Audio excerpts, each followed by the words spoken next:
central west part of the state, again, just west of the Mithilanchal region. So whether or not these leads hold, we don't know. But the numbers here tell a very, very clear story. It's the RJD almost 30, the Congress only 9, the left parties between them 6 seats. RJD that's pulling a bulk of the weight as far as this alliance is concerned. The opposite story in the NDA, where it's neck and neck between the BJP and the JDU, both of them at 30 seats each. The JDU is really opening this up. In a bit, we'll show you this map compared to 2020. In 2020, the JDU had just a few pockets here in the central part of the state. Now they're opening up in the northern part of the state, in the western part of the state, and a few seats here in Simanchal as well, which you did not see in 2020. Right. So viewers, you see this is the 2025 Vidhan Sabha that is plotted. Now 2025 Vidhan Sabha map as it is plotting with respect to the leads, and Zaka is just saying that look at the number of light greens. If you look at the number of light greens, that's the JDU's symbol. The JDU right now is spread across the Bihar map. This was not the case in 2020. We'll come to the 2020 map. Right now, keep your eyes on the light green color. Focus on the JDU. They are spread across Bihar. From the top northern, north to central Bihar, downwards towards South Bihar. You see the map. Now Zaka is going to call out the 2020 and you would see where the JDU was. The JDU was there in far lesser number of seats, the light green. So clearly this time it's the JDU. Now there you see. That's the 2020 number and you see where the JDU is. The JDU is plotting. These were here. They didn't have anything in Simanchal. They had just a couple here. They didn't have anything, in the other parts of the state, in the Mithilanchal region, as it were. A bulk of their seats were here. But if you look at the 2025 map now, and once it gets populated, you will get a better sense. Look at the various regions they're getting. They got a couple of seats here. They got a whole bunch of seats here in this Mithilanchal part. Central seats anyway are their stronghold, and they've got, I think, 4 seats here in Simanchal, which they did not have last time around. 125 reporting. Let's look at what it is right now. We'll just go across to Griha. Right at the top of our screens, you will see the halfway mark, viewers. You will see the halfway mark, the race to the halfway mark. Right at the top of our screen, NDA is really racing towards that halfway number of 124. They are getting there faster than the INDIA. At the moment, they are at 72. They have to get up to 124, first past the halfway mark. Will it be INDIA? Will it be the NDA? Griha now joining us from the live result hub with the VVIP candidates. What's the story? Yes, Griha. Absolutely, Anand. But before I do that, let me also give you a district-wise tally. So far, we are learning that the early leads. Also from Muzaffarpur, we are getting leads where the maximum amount of ballots right now are being shown to us, and also Samastipur. So these are the areas where, and Begusarai as well, these are the areas where the early leads are coming in. As far as the VVIP candidates are concerned, Anand, we do see Maithili Thakur, who is maintaining that lead from BJP from Ali Nagar. There's also the controversial candidate Anand Kumar Singh from JDU from Mukama. He's also maintaining the lead. Danapur, again it's BJP. Ram Kripal Yadav maintaining the lead. Tejashwi Prasad, obviously from Raghopur, the RJD bastion, is right now safe with Tejashwi as the lead is maintained. Then we also see from Mahua, like we've been talking about, Mukesh Kumar from RJD is maintaining that lead. And if we see Sarai Ranjan, Vijay Kumar Chaudhary, JDU maintains. Sheila Kumari from JDU, from Pool Paras, is maintaining the lead again. And Vijendra Yadav from JDU, from Sapal, maintains the lead. Betia, again, it's BJP, Renu Devi maintaining the lead. So the female candidates are doing it for the NDA as far as they are concerned, because both Maithili and Renu Devi are leading. All right, Griha, look at the magic wall and we can project it on that big screen as well. 125 seats reporting right now. NDA at 76. It's a plus 14. Always pay attention to this figure. It's now gone plus 15. Remember, they were 125 last time. They're already looking at 140. If these trends hold. Look at the breakup of the NDA alliance. It's neck and neck between the BJP and the JDU. In fact, the JDU is now leading in 34 and the BJP in 32. This could be a sub-story in this election if the JDU becomes the single largest party. The LJP at 5, the RLM, Kushwaha's party at 4, Harm at 2 seats. These two parties were not happy with the fact that Chirag Paswan got 29 seats. In the India Alliance, opposite story. Look at the map. It's all purple. Purple is the color that we've given for the RJD. 32 leads for the RJD. The Congress only 9. The left parties between CPML, CPM and CPI, 6 seats they're leading in. They had 15 last time. The question is, can the RJD pull enough weight to take the rest of the alliance going forward, because the smaller partners are not pulling their weight in the NDA.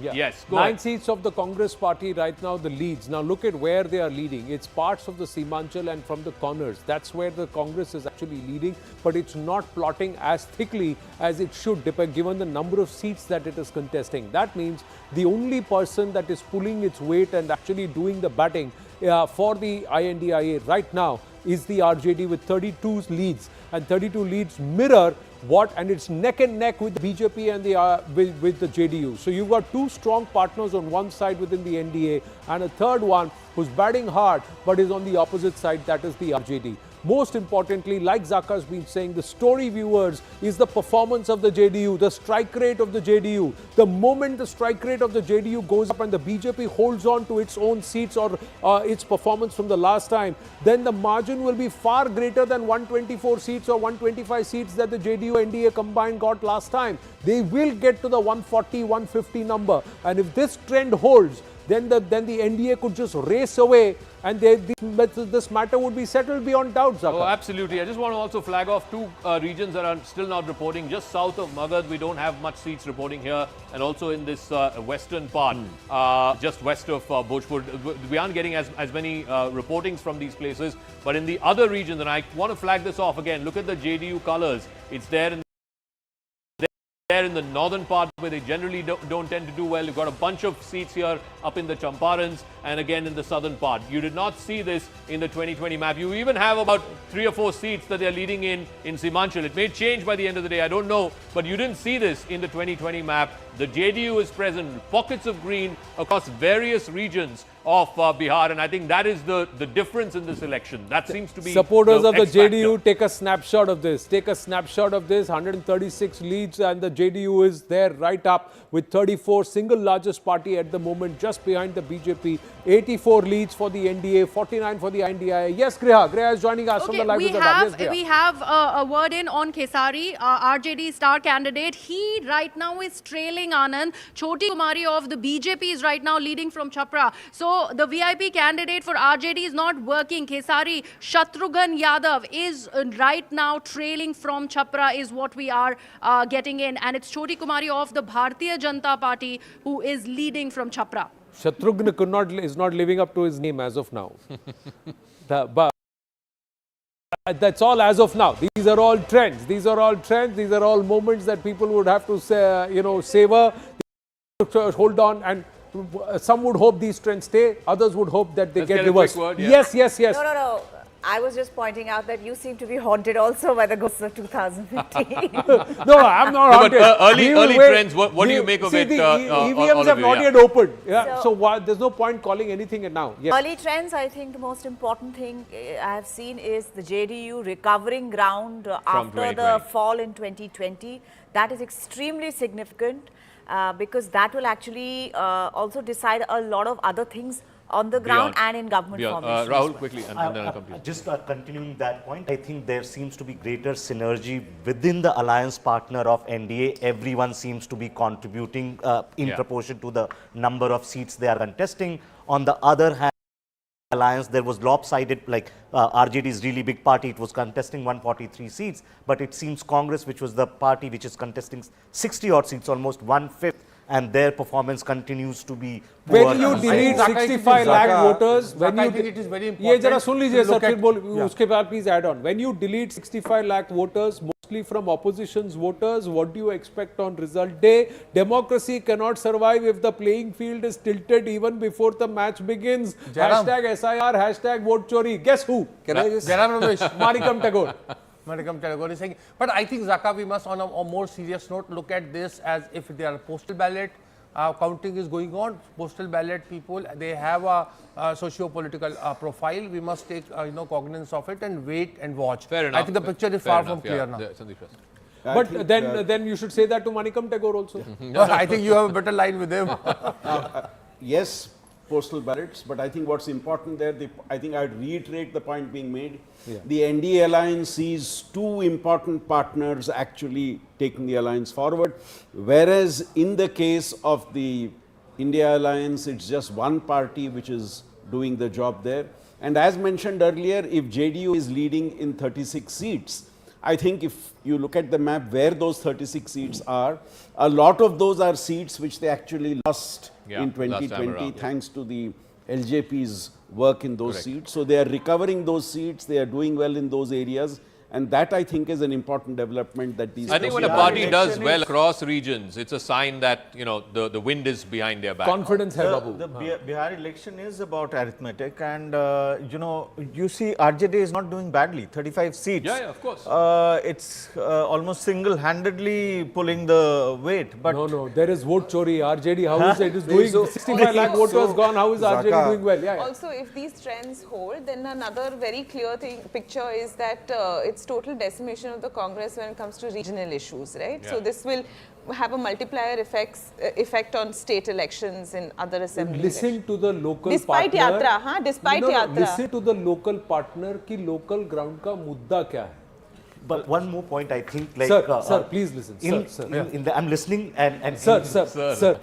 in the like you know, a couple of months back, there was a lot of conversation about Prashant Kishore and JSP, and I think now at least that seems to be completely. The chances of them even to basically touch double digit is very, very difficult. No, when I I understood, but I don't want to pander into that conversation anymore. May I say that two things I want to point out. One, that the NDA with two big Parties engines. pulling together, yeah. The India alliance is stuck with just the RJD. But if you look at region-wise and whatever we can make of the trend right now, in the Bhagalpur belt, the NDA is sweeping at the moment. In the Bhojpur belt, sorry. In the Bhagalpur belt, they are sort of, look at that, 12-1. Yeah. Right? But this is Nitish Kumar's belt. And again, I don't know the breakup between the BJP and the NDA, but you would imagine that the JDU is ahead. Yeah. It's 6-4. In the Bhagalpur belt, it's even Stevens at the moment. But in Magad, the NDA is quite far ahead at the moment. All right. Oh, yeah, in Magad, yeah, it's 22-12. Last time it's in time Magad this that is the where they RJD lost actually did well because of both the left parties as well as the RJD. Bhojpur belt. Bhojpur mein NDA aage. Reporting a little less, but again, you know, if they're leading 99 seats across the 12-12, it's almost neck and neck. And in Simanchal, it's also neck and neck. Right. We've got 156, 157 leads. The NDA is just about to touch the 100 mark. Now, if you look at the halfway right above there, they're going to touch the 100 mark. Another 25 leads. 24 leads. They would breach the halfway mark. The NDA. That's where it is. At the NDA at 99, 40 for the BJP, 41 for the JDU, for the LJP. That's their best ever performance. If this 8 holds, that will be their best ever performance. NDA is at 100. NDA is at 100. So 100 leads this morning for the NDA. The early trend showing that the NDA is walking away, marching comfortably, leaving the opposition behind, far behind. It's not a neck and neck race, almost halfway distance, 50%, 54 for the INDIA, 100 for the 102 for the NDA. That's what the leads are at this point. 102 again, racing up to the halfway mark faster. Viewers, right at the top of the screen, you can see this is the halfway belt, and this will keep tracking who's past the post. 102 right above the screen. I'm just pointing to right to the top of the screen, and you can see it. It's firing there. 102 leads for the NDA. 103 now, so it's increasing, really increasing. Sandeep ji. It's 8:45, which means we must be going beyond Beyond ballot. Yeah, the EVMs will open. Just let's ask Griha. Griha, when is the EVM opening? So What's the update? Has opened. EVMs have opened. Let's break that. EVMs have opened. JDU is the one that's leading. We have so far called 3, in fact, seats where JDU is leading. Supal, there's also Mahanagar, and there's also Rajapakar. JDU is leading from all of these 3 constituencies. Zaka. All right, one other interesting point, you know, last time MIM did pretty well. He had 5 MLAs. This time MIM has not opened its account. Let's look at the others. Let's try and see if he's opened his account yet. I think he's opened it in one place. Yeah, it's down 5 because all the 5 were MIM seats. This time, I think the Muslim vote, particularly in Simanchal, seems to have gravitated towards the India alliance. They don't want to do the MIM experiment again if these leads hold. Yes. Anybody? There was some conversation. Yes. Tell us. No. We were just talking about the AIMIM. And I think for that, at least, one needs to give some credit to the Congress because there was a feeling across the board that this time AIM is getting no purchase in Bihar because of huge consolidation, thanks to both the RJD and the Congress because of the stance taken by Rahul Gandhi. Or have the Muslim voters gone back to their traditional voter bases or who their no, loyalties but for were? that they need to get some confidence also. Be it the JDU candidate, be it the RJD or Congress they need to get some candidate. confidence also. Or even the BJP candidate. Yeah. But also, let's also keep in mind that in the NDA, not only are the two big partners doing their job, the third partner also is contributing and not contributing in a negative way like last time. Yes. So that So I it's think is 8. also a crucial factor. Last time it was just 1, but this time it's already 8.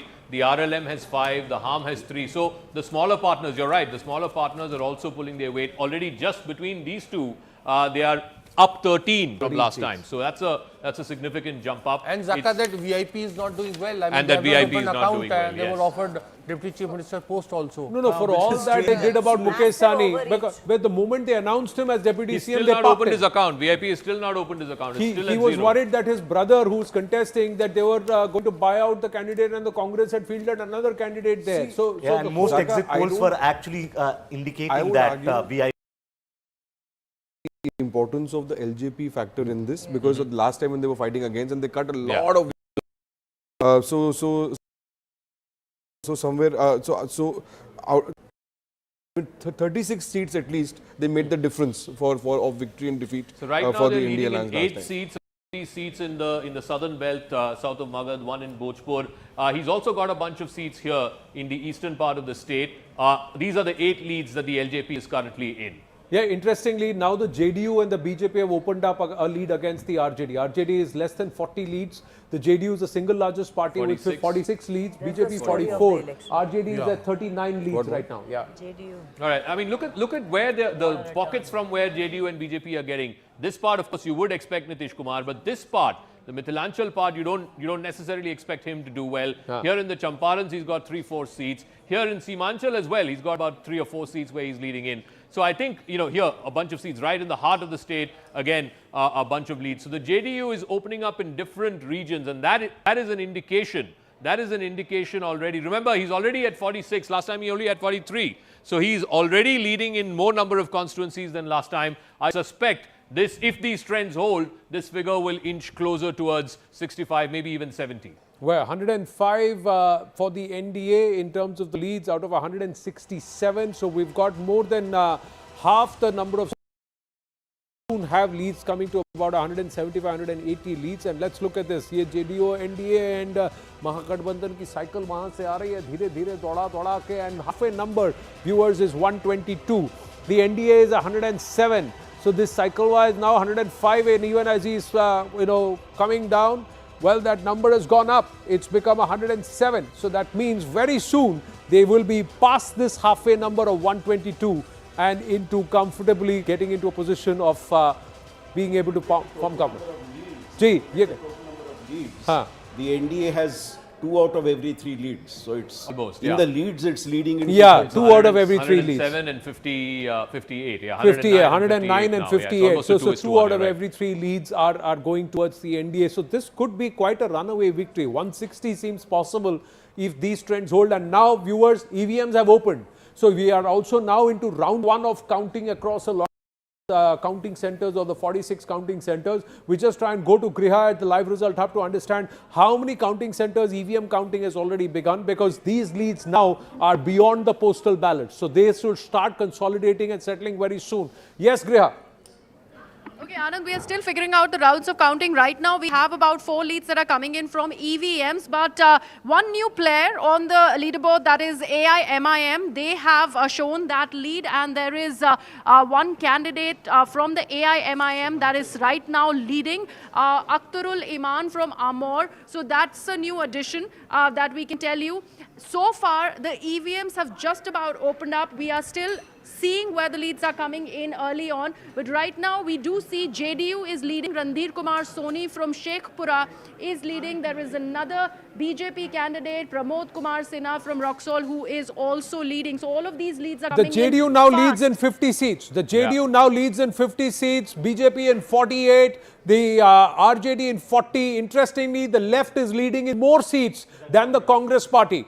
And the NDA overall on 113 seats, just 9 short of the halfway mark. 9 short of the halfway mark in these morning trends and the early leads for the NDA. So that's VIP has just significant. opened. VIP has just opened its account. We'll try and see which that seat is. Griha might have more on that.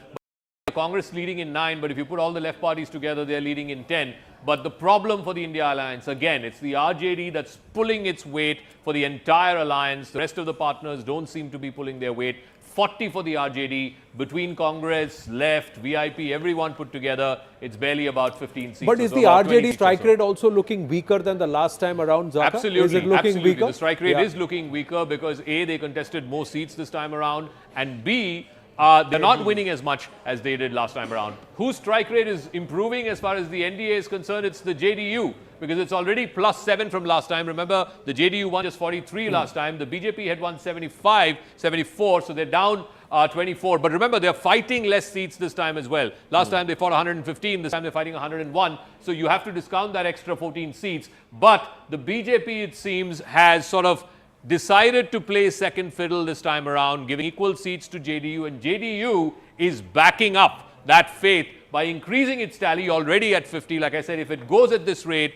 I suspect he will be pushing. In fact, they decided we'll be 50-50 partner, and they are currently doing 50-50 partnership. That's what's happening. 101 seats each, and they're going at 50-51 seats as a lead down to 38. So some of the leads are transferring to the NDA. Is it a runaway victory? Look at the leads. 5 seats, just 5 more leads, and they would be past the halfway mark, or they would be at the halfway mark of 122. 6 more leads, and at 123, they would be past the post in terms of leads, and that would be significant. Look at the INDIA, it's just less than half now. Now exactly 2 out of the 3 leads are now going towards the NDA, as Sandeep Shastriji was saying, and more importantly, the cameo roles are also happening. So it's like a team play that's going on, because some of the smaller partners are also pulling their weight. Yeah, I mean, contrary NJP to at the 8, RLM at 5, Ham Party at 3, that itself is 16 seats, 16 leads as of now. So that is also contributing to this of 117. If you take away these 16, they'll be closer to 100. Again, that would, but that you would expect, because if the bigger parties are pulling their weight, then it has a sort of knock-on effect for the smaller ones as well.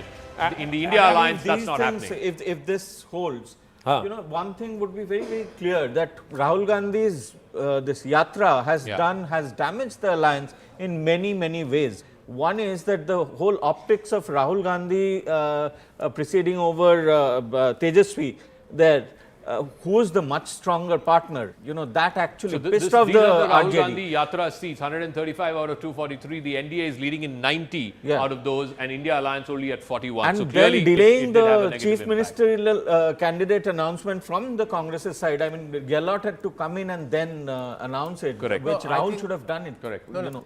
I think, you see, the Congress had played at, you know, done a kind of bit of a gambling by changing its, you know, social profile in Bihar, where they have tried, instead of consolidating on upper caste with a traditional vote bank, they moved towards the economically backward classes, etc.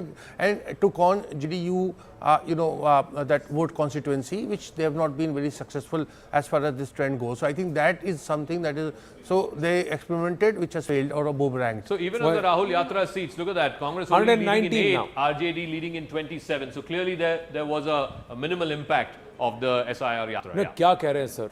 Yes. Sir. Yes, because they took on JDU, and JDU is just emerging stronger. So obviously the Congress is going to be the loser. No, but the Congress, 1, gave the wrong tickets. 2, decided to unnecessarily create all this drama about who will be the CM face. No, I 3, don't think that was pulled the in cart in a terms of different perception. direction. Here Tejashwi Tejashwi was, is drumming up as we something, speak, and this guy comes and pulls the yatra and the whole thing towards somewhere. So did you I actually, think that's did your the view. chori happen No. of the narrative I mean, actually? Look, you are entitled to your Did the view. chori I happen don't of think the there was narrative and not the vote? any Yeah. doubt in the mind of a voter there that if the Mahagathbandhan wins, then Mr. Tejashwi Yadav will be the Chief Minister. There was no doubt about it. It was just that whether they said it or not, that's a matter Sir, of... it is like the non-striker, 121. the batsman calling for a single and the non-striker said, "No boundary mark." No non-striker, no boundary mark. India is just one shot of majority. One shot of majority, one shot of halfway mark, one shot of halfway mark. Now it is one shot. But now 122, the NDA at the halfway mark. There you go, the cycle of the NDA with the Litti Choka coming all the way and swinging right under the halfway mark. That's where it is. NDA and the Mahagathbandhan and the INDIA left far behind. The NDA 122, 2 out of 3 leads this morning are going the NDA's way. There you go. And as it goes past right at 122, and we'll see whether or not the next lead takes it past the post and gets it past the post. That's where it is. Right at the halfway mark is the NDA. The specialty choka this morning is going their way. 63 leads, half 50%. 2 out of the 3 leads have gone to the NDA. This looks like a runaway victory, sir. अभी तो 200 seat का भी lead नहीं आया है. 190 पर पहुंच रहे हैं. See, I think like what India Alliance did in terms of SIR Yatra, I think that was fine, because what it did, it actually mobilizes your cadres. So, but you had to build on from there. The problem is that the two partners sort of like campaign on very different narrative. Correct. Congress never left the SIR narrative, and by the sort of like campaign started, RJD and Tejashwi Yadav wanted a very different kind of narrative. So campaign didn't look cohesive for the India Alliance as it did for NDA. So the NDA has now crossed the halfway mark. It's at 124. 124.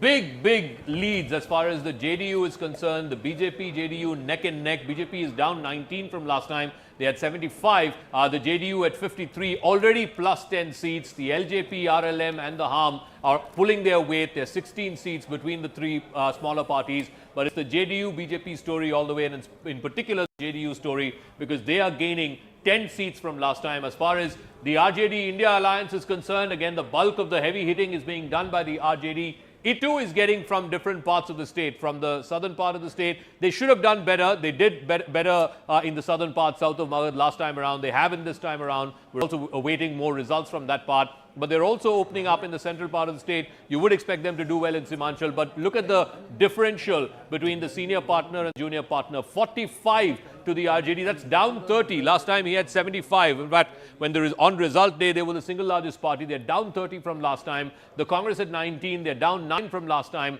leading only in 10. And the left parties between them have 10 seats. The VIP has opened its account in 1 seat. So right now we're looking at 124 to 68. Right from day one, and never said this out loud, I'm saying it, the results may be irrespective of what the results are, was always of the opinion that in Bihar, Tejashwi should fight alone. Tejashwi should fight with some of the smaller local Bihar groups and then keep it open to tie up with the Congress once the results are settled.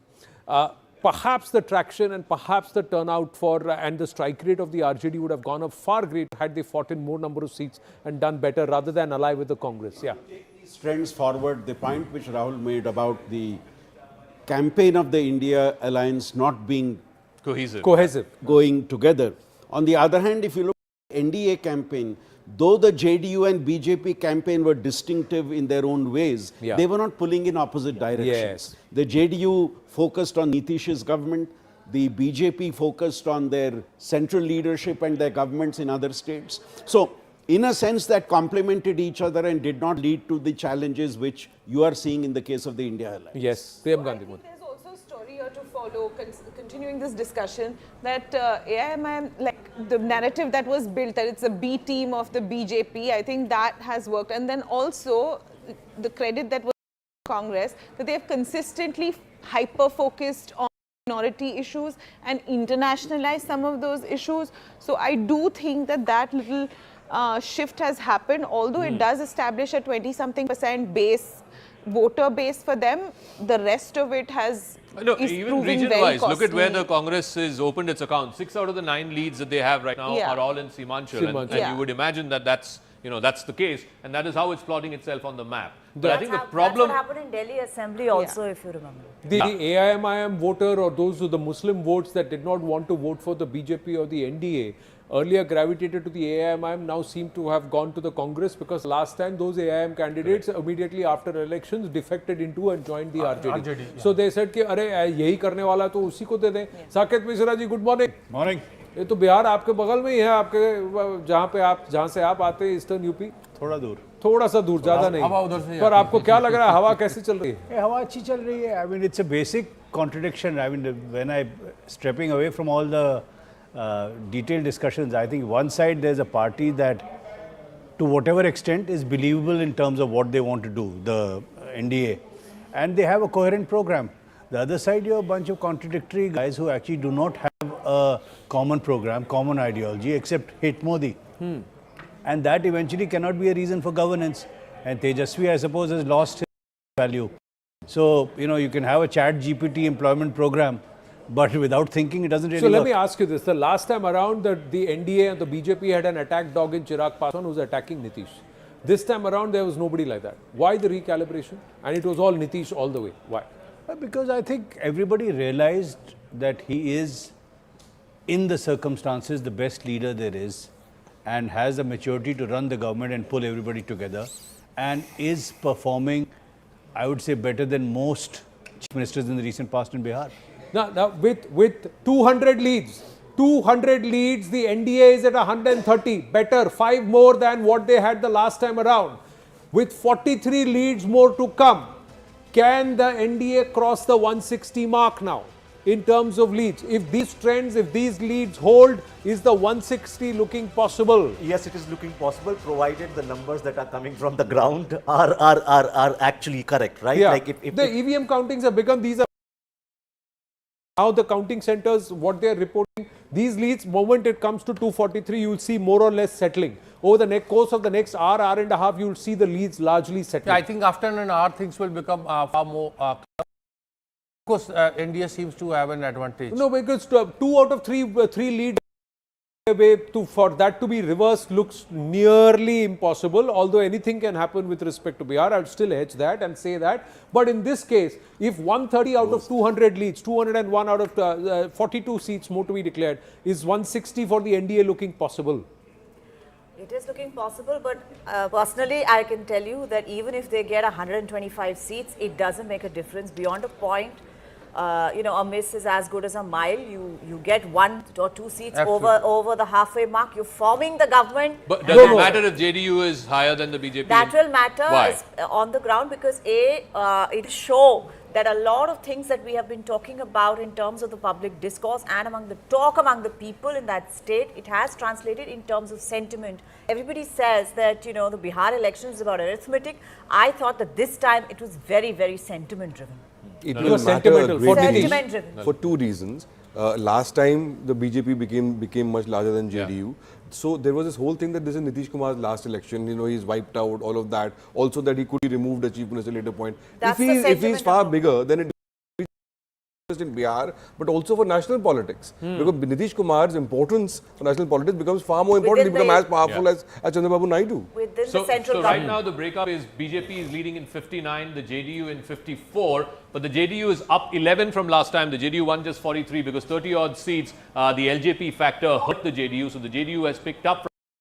The LJP did not have any seats last time. It's leading in 9, RLM in 5, and the Harm in 3. So that's 17 seats just within the 3 smaller parties. But it's really the story of these two, the bigger partners who are pulling their weight, and they are really... The BJP is showing minus 15 because there are still about 40 leads to come. Yeah. So they may make up and they may still emerge as the single largest party within the NDA. Maybe 2 or 3 seats ahead of the JDU, or maybe 2 or 3 seats behind the JDU. This number is for compared to last time number. It's not about whether they're gaining. Also, BJP is fighting less seats this time. Yeah, it's fighting much lesser seats. If BJP and JDU are going to have similar numbers, then RJD cannot mathematically have number closer them.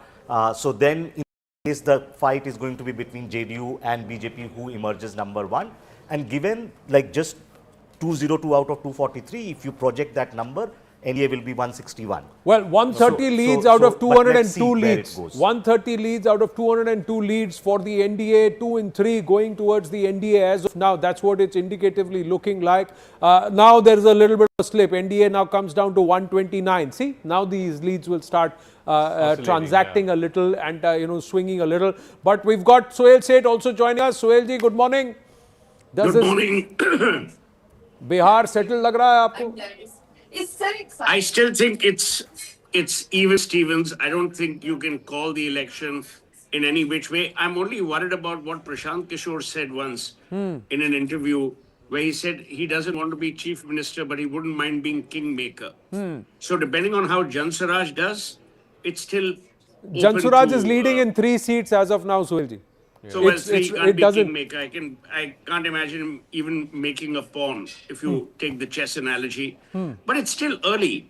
See, the problem I have is not with NDA or with the Mahagathbandhan. My problem is, and you know this better than I do, that you've had a chief minister who's been in power almost for 20 years. The affairs is pitiable. Now, if he gets re-elected, I have to give credit for that more to Amit Shah than to Nitish Kumar, because this would require skillful electoral management when you've actually not done real development for the people. So, I mean, that's my belief. So but in terms of real development, the pull from that connects Raghopur to Patna is something that was 20 years in waiting. It has happened. The airport at Purnia, nobody thought that it will ever happen, and it has happened. The airport in Patna, nobody thought it will happen, and it has happened. So there are a lot of things that Bihar did not have, it has now. No, but yes, there are a lot of things Bihar should have and it doesn't have. I agree there too. You're right.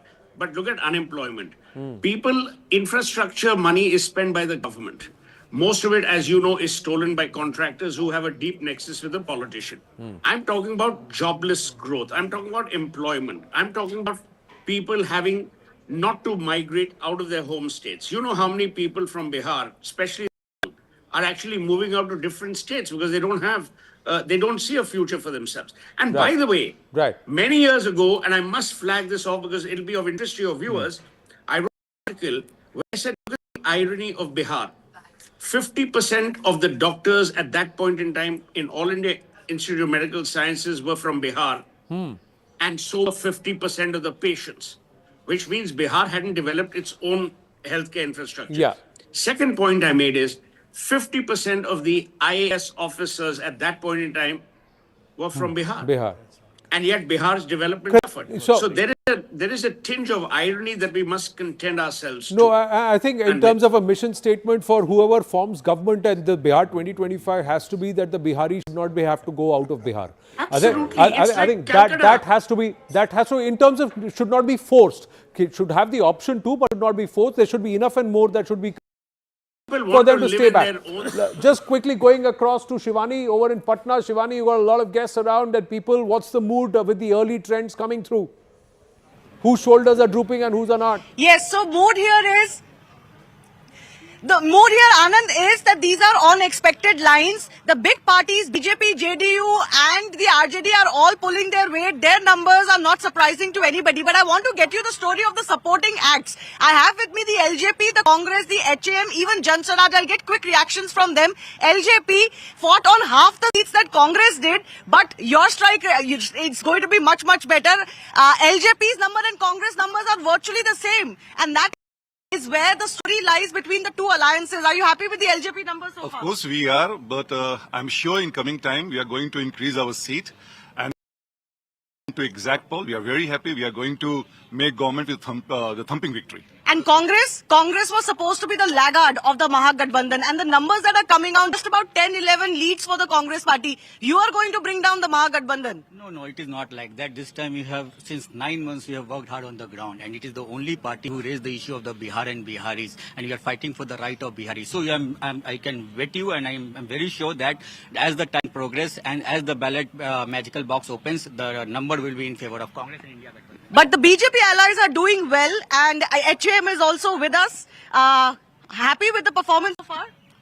देखिए पूरी तरह से और हम लोग आश्वस्त हैं कि हम लोग 2010 के प्रदर्शन को दोहराएंगे और हम 3/4 बहुमत से आएंगे बाकी तो अभी 2 घंटे में सब कुछ क्लियर हो जाएगा। क्लियर हो जाएगा, पिक्चर अभी थोड़ी बाकी है, but there are of course leads that have come on virtually 200 seats and already the majority mark for the NDA. I have Jan Suraj representative with me. I think I see 3 seats, 3 leads for the JSP. Are you happy with the early trend so far? Definitely we are happy and we are hopeful also, and as numbers increase slowly, so we are hoping whenever actual results will come, you will see definitely significant. What is your internal assessment? No, we have not done any assessment, and we do not make any claims. But we definitely say that whatever change is whatever change we see in the Bihar, that is only because of us. Bihar is talking on the lines of development. Bihar is talking on the lines of agenda, and that's what we have given to the Bihar. Absolutely. So all parties here waiting with bated breath, Anand. Well, thanks for that. And when you say hum, I'm reminded of Bachchan Saab and hum, and ek dusre se karte hain pyar hum. That's what the NDA seems to be saying to each other this time around, contrary to 2020 viewers. And aap humse pyar karte hain. Continue to watch, continue to stay with us, not just on TV, and also you can watch us on YouTube. Currently leading in, I think, 50,000 views, more than 50,000 views. Ah, namaste. You see this, ek dusre se karte hain pyar hum has been established. Thank you so much. And on Connected TV also, continue to stay with us, please. Let's go across to the live result hub. Griya is joining us with more details. 203 leads, and of which 132 for the NDA. So they are slowly inching up. Yes. As you've come to me, Anand, there is the first call that has died right now come in from Bhojpur district. From Shahpur, and we have a lead, BJP lead, Rakesh Ranjan is leading from there. Rahul Tiwari, RJD. So overall, okay, Rahul Tiwari, RJD. The tables have turned now. RJD is leading. Overall in Bhojpur, it seems neck and neck. It's 17 to the NDA, 16 to the India Alliance. RJD is doing reasonably okay. Now the India Alliance has gone up to 17. So RJD is doing okay in Bhojpur. The problem for the RJD was last time around they won a lot of seats here in the Magad belt. That doesn't seem to be converting. And here, of course, in the Bhagalpur belt, which traditionally has been Nitish Kumar's stronghold, the party that's doing well across regions, seats alone. If you look at just the seats, 55, and they are up 12 from last time. They had 43 last time. The BJP had 74. They're down 14, but then they're also fighting 14 seats less. But look at this. The JDU doing well in the eastern part of the state. It's doing well in the northern part of the state, the Mithila belt as it were, and also up north in the Champaran side. So they're getting across regions. When a party starts doing well across regions, then you know it's pulling its weight. As far as the RJD is concerned, the RJD last time around, just pulling up the RJD seats, it is pulling the bulk of the weight as far as this alliance is concerned. 45 seats where the RJD is leading, Congress only in 11. But look at the geographical pattern. There's a cluster here. There are few odd seats here in Simanchal, but in the rest, in the central part of the state, I hardly see any RJD. Here in the south, again, I don't see any RJD. Here, if you go back to the 2020 map, there was a lot of RJD and CPI-ML in this part of the state, which is south of Magad. But I don't see that. With your permission, I'm just going to walk across here.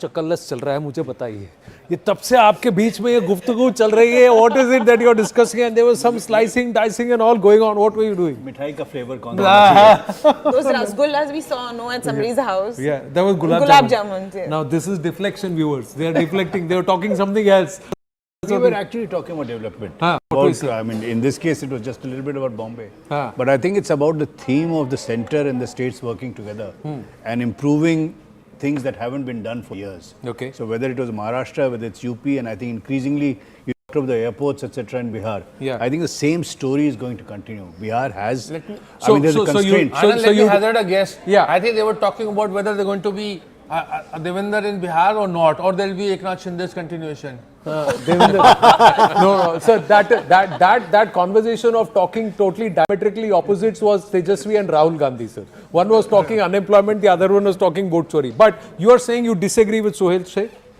Yeah, because I think there is a, see, Bihar has... आपकी कुर्सी कहाँ गई? देखिए, इनकी कुर्सी कहाँ है? भाई कुर्सी लाओ इनके लिए. लड़ाई तो कुर्सी के लिए है. भाई लेके आता लाइए. The whole fight is around आपकी कुर्सी आ गई. Politics within a TV channel is far more dire than in actual politics. किस कुर्सी का? ये बोल रहा है कि मेरी कुर्सी. भाई आप कुर्सी खाली छोड़ के जाएंगे या तो कुर्सी ले जाएगा या कोई वहाँ बैठ जाएगा. आपका बैग नहीं गया वैसे. But they are all disagreeing with on the infrastructure bit with Sohail Sheikh. Very simple. Bihar has particular constraints. For instance, there isn't enough non-agricultural land to be used with industries. So we need a slightly different model in Bihar for development. That will come through the connectivity that's happening. So it's easy to say, you know, it's jobless growth, etc. It doesn't happen in a day. You start having connectivity, you start having highways, you start improving people's quality of life in terms of healthcare, and eventually people will come back and start to do things on their own, because the safety net of having to live in Bihar and being able to have a decent existence will give them an incentive but to start. Suhail did not make a point about industry. On the video wall. Maybe we can let's open him up here, and then we can all talk to Suhail also. But Suhailji did not talk. Suhail said did not talk about industry. What he said is IAS officers and healthcare, doctors, more doctors from Bihar. He has made a point in the past. But why those doctors are not in Bihar? And why is there poor healthcare in Bihar? That has not. Let me tell you why. J. Let me tell you why. I couldn't get the name of the gentleman who was Saket speaking Mishra. Saket, thank you. See, the point is, A, I'm not looking for agreement. B, it's an opinion which is based on how industry warms up to states. Today, states are actually marketers. As we speak, the unveiling of the CII summit is going to happen in Visakhapatnam. Who's doing it? Chandrababu Naidu.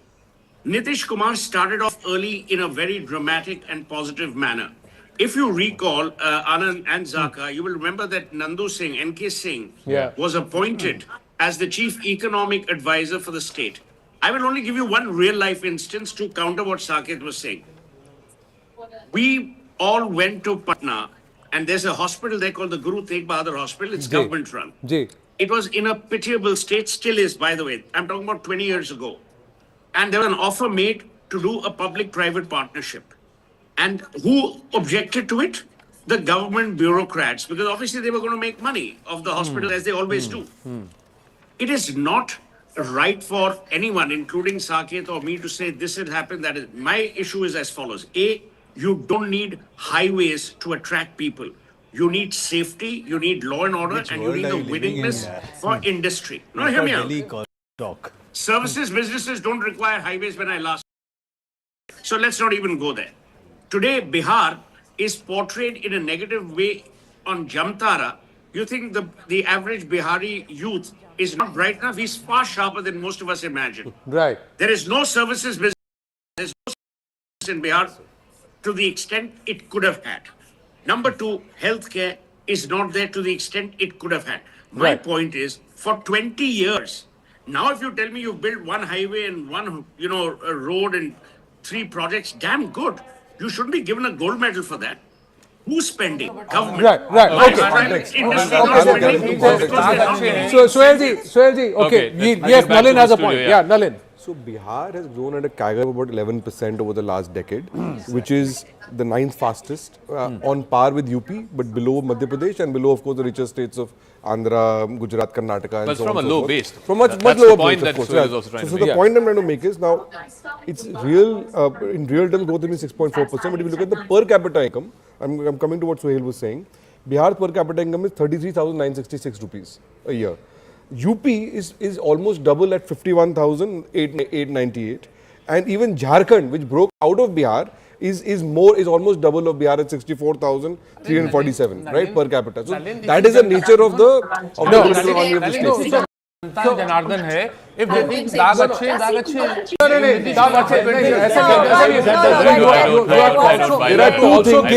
the fact that whoever gets the mandate today, let's say as of now it looks like the NDA who are nearing 140, whoever gets the mandate today, the next 5 years they have to show far greater amount of खुशी से मरना चाहते हैं जो तेरी बात पे एतबार होता।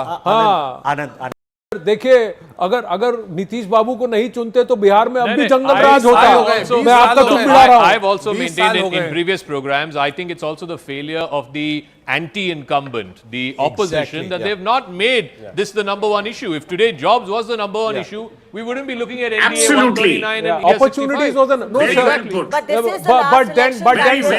But somebody decided they wanted to do hashtag SIR. Somebody still wants to do hashtag vote chori, not job. Yes, Sandeep ji, and then Priyanka ji. We need to contextualize the whole question of where Bihar. Let's remember where Bihar was 20 years back when Nitish came and where Bihar is now. So if we were to compare Bihar with other states in a present situation, I don't think we're being fair to the state. How it has progressed in one comment right now. One comment. I think like historically, yes, Bihar has you're on mute, one sec. Historically, Bihar has problems. Yes, Nitish Kumar didn't deliver what he was expected to deliver in last 10 years. He did really well from 2005 to say 12 or 13. But from 13 onwards, this man was also fighting a political battle. Right, between 13 and 25, he has been changing party because it was also a question of his political survival. Now, if Nitish Kumar today comes as like a number 1 or number 2 party, we hope that in twilight, if he is getting a grand welcome from the voter, he also gives something grand to the state. And so let's hope for what that. all pollsters predicted, around 140 mark, that's where the NDA's leads are. We'll come back to this conversation after a quick check on the numbers. Currently, the BJP at 60, it's down 14, remember, but it's fighting 14 seats less. It fought 115 last time, 101 this time around. The JDU neck and neck at 59. The JDU, to my mind, is the big victor of this election if these leads hold because they're already up 16 from last time. So they will be pushing closer to 65. The LJP is also a big winner. Out of the 29 seats that they fought, they're already leading in. They had none last time around. The RLM and the Ham party, the smaller parties, have 9 seats between them. So the smaller parties are also pulling their weight in the NDA alliance. As far as the India alliance is concerned, it is all the way the RJD, even though the RJD is down 30 seats from last time. The RJD was the single largest party last time around with 75 seats. It's down 30 seats. The Congress is down 7. Congress contested 70 last time, won 19. Right now, contesting 61, leading only in 12. So the Congress's strike rate is further less than what it was last time around. The CPML has 6. VIP has opened his account with 1. CPM and CPI at 1 each. Again, the left parties had 15 last time around. They're down to just 8. So the smaller parties are also not pulling their weight in the India alliance. It's the RJD that's doing the bulk of the heavy lifting, and that's not good enough to compete with the NDA. The RJD is also minus. The RJD is also minus, and interestingly, the way Chirag Paswan is pulling out of 29, if he's leading in 11, and if he settles somewhere around 15, does he make up a strong candidate for a deputy chief minister? And then, is there a possibility that the future leadership in Bihar could move to perhaps younger shoulders? Younger shoulders, and also he will, I think, then get a confidence to do what they've been talking about before the election, is to turn him into a Bahujan leader rather than just the leader of the Paswan community. Bahujan leader, yes. And then does Nitish also then get to call who his successor, legacy, will be within the JDU? Because JDU now finds itself very strong. Yes, I have a quick data point. Assuming that there will not be a prominent BJP leader in the government. No, the second deputy CM. I'm not saying the first one. The first one will be a BJP guy, right, BJP person. BJP deputy CM. 2 BJP deputy CM. Now there'll be one deputy CM from the BJP and one from the LJP. That in the psephology of these seats of JDU and BJP, the JDU right now is retaining about 24 odd seats, but it's gaining in among seats. 25, 26 are gains. Yeah. With BJP, the retention is around 40, 42. But the gains are about 15. So in terms of the JDU is actually really powering more than. By the way, more than. Interestingly, RJD is also gaining certain seats. Yeah. RJD is gaining about 25, 26, it's gaining 30, 30 But odd. overall, because they had 75 and they were the single largest last time, they're down 30 this time. But they're down again, 30, they're neck and neck, BJP and JDU. I suspect, if these trends hold, I suspect that the JDU might actually end up as the single largest because of this. The gains that the JDU are substantially higher than any party in the field. Forget about just the NDA partners, but any party in the field has not got 16 gains. So a large number of these gains could potentially be those RJD seats. RJD is down 30 from last time. Those RJD seats which they won against JDU candidates because of the Paswan factor. Paswan again leading in 10 seats right now. We'll see where he ends up. But neck and neck right now between the BJP and the JDU. And I think it will be clear that not only will Nitish Kumar be the chief minister, I think he will also decide the future course of his exit, what the future of his party is going to be, etc., etc. To that extent, the weight of the BJP within the alliance might actually come down. Just on an aside, Sohail said, if you're listening to our viewers, a viewer has said, Sir, Jamtara Bihar mein nahi hai, Jharkhand mein hai. Jharkhand mein hai. So the Jamtara, when you knew that, and so was Jamshedpur in Bihar at one point in time when I went to school there, ab wo Jharkhand mein hai. Ji, yes. No, I actually did point out at that time, but I didn't want to say it out loud. But I'm glad that the reader did, because this is a sore point with all Jharkhandis, you know, because despite the fact that they're a separate state now, they're always kind of clubbed with Bihar. Coming to the JDU, Bihar will be happy to pass off coming Jamtara to the Jharkhand. JDU, I've been deeply in touch with their backroom for a while now. As I said, they lost 32 seats because of LJP in the last election. They said we want to recover at least 15. If we recover 15, then we are home and dry, and we'll be happy to have that. They were very, very silent when it came to Chirag Paswan. They didn't say anything to piss him off or, you know, flare up any kind of a conflict. Although Nitish Kumar was said to be quite upset that he had got 29 seats, but they kept a lid on it. And all these pre-election NDA meetings, they were pretty serious about it, and I think they did well in terms of ticket distribution. No, and I think Chirag Paswan quietly has also made amends with Nitish Kumar. He's also quietly behind the scenes. Yes, he said that this is the first election he is contesting assembly election as part of the NDA. This is the first time. Yeah. And this bad blood that is between the JDU and the LJP, he said, my first this thing would be to quieten it down. We want to post a good performance within the alliance. And you will see, you will see if the results stay, and if these results hold, and if they consolidate further in the NDA, you will also see Chirag Paswan going ahead, perhaps touching Nitish Kumar's feet, and then that entire arrangement coming together. I just want to make an announcement. One second, please. 1 second. So, if you're watching us on YouTube, CNN News 18 currently is at 83,000 concurrents. So, 83,000 people are watching CNN News 18 right now. The number 2 channel, less than half of them are watching. So, thank you very much, viewers, for watching us on YouTube, on Connected TV. There you go. That's the that's the numbers. Those are the numbers, undeniable. Like we're saying, we're putting it all on the screen. It's not just numbers. Best data so far. Yeah, that's the best data. That's the best data. अरे sir नीचे का data भी तो best data है, authentic है, real data है, क्या बात कर? But this is the happy data. Let's have a look. थोड़ा आइए भाई पास आओ, जरा दिखाओ हमारे viewers who are watching us on YouTube. We're going to thank them specifically. Let's say, and that's the green number. So big round of applause to our viewers for backing us and watching us here at CNN News 18. This result is live. Let the trends continue. Both in the YouTube and on the screen. That's what. I think, Zaka, last time BJP had 0, so 110 seats, and JDU had contested 115 seats. So there were 5 candidates who were BJP, but they were independent candidates. So it was 115, 115. Okay. There were 5 seats. 5 seats, the independent candidates on the BJP symbol. So 115. This time. But they are increasing their strike rate. You look at the fact that they, rather than contesting more seats, they're contesting less, upping their strike rate. So individual number of seats conversion is going up. And the allies are also happy. The local allies are happy in LJP. Ham was a little upset, but their strike rate is good too. Both at 62, but the JDU has gains of 19 and the BJP losses of 12. One part is, like I said, because they're fighting less seats.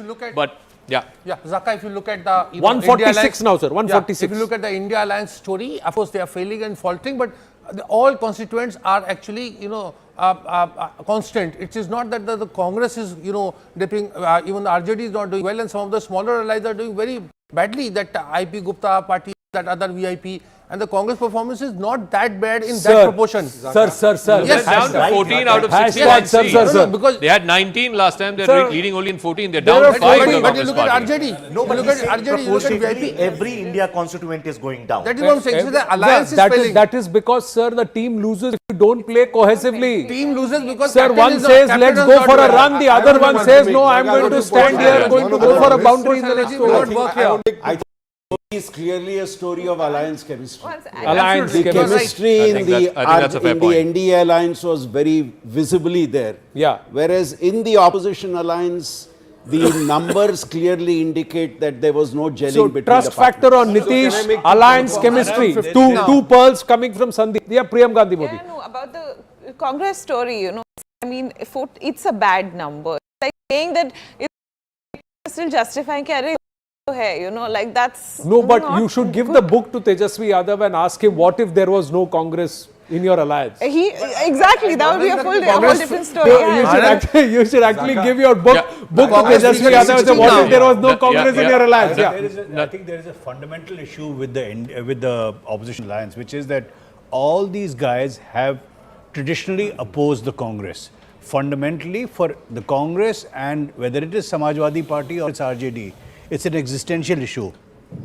If Tejashwi wins, it pretty much destroys the Congress going forward. And therefore, how can you have a coherent... Sir, 18 seats, 18 seats not yet out, but the NDA is nearing 150 number. So 160 looks possible at this point with respect to leads. Look at the bottom of the screen, 149, 64 to the BJP, 64 to the JDU, both of them batting strongly for that alliance, and they should hit the 150 number. We'll have a few key race alerts also, but first to the live result. Griha has got some updates. Yes.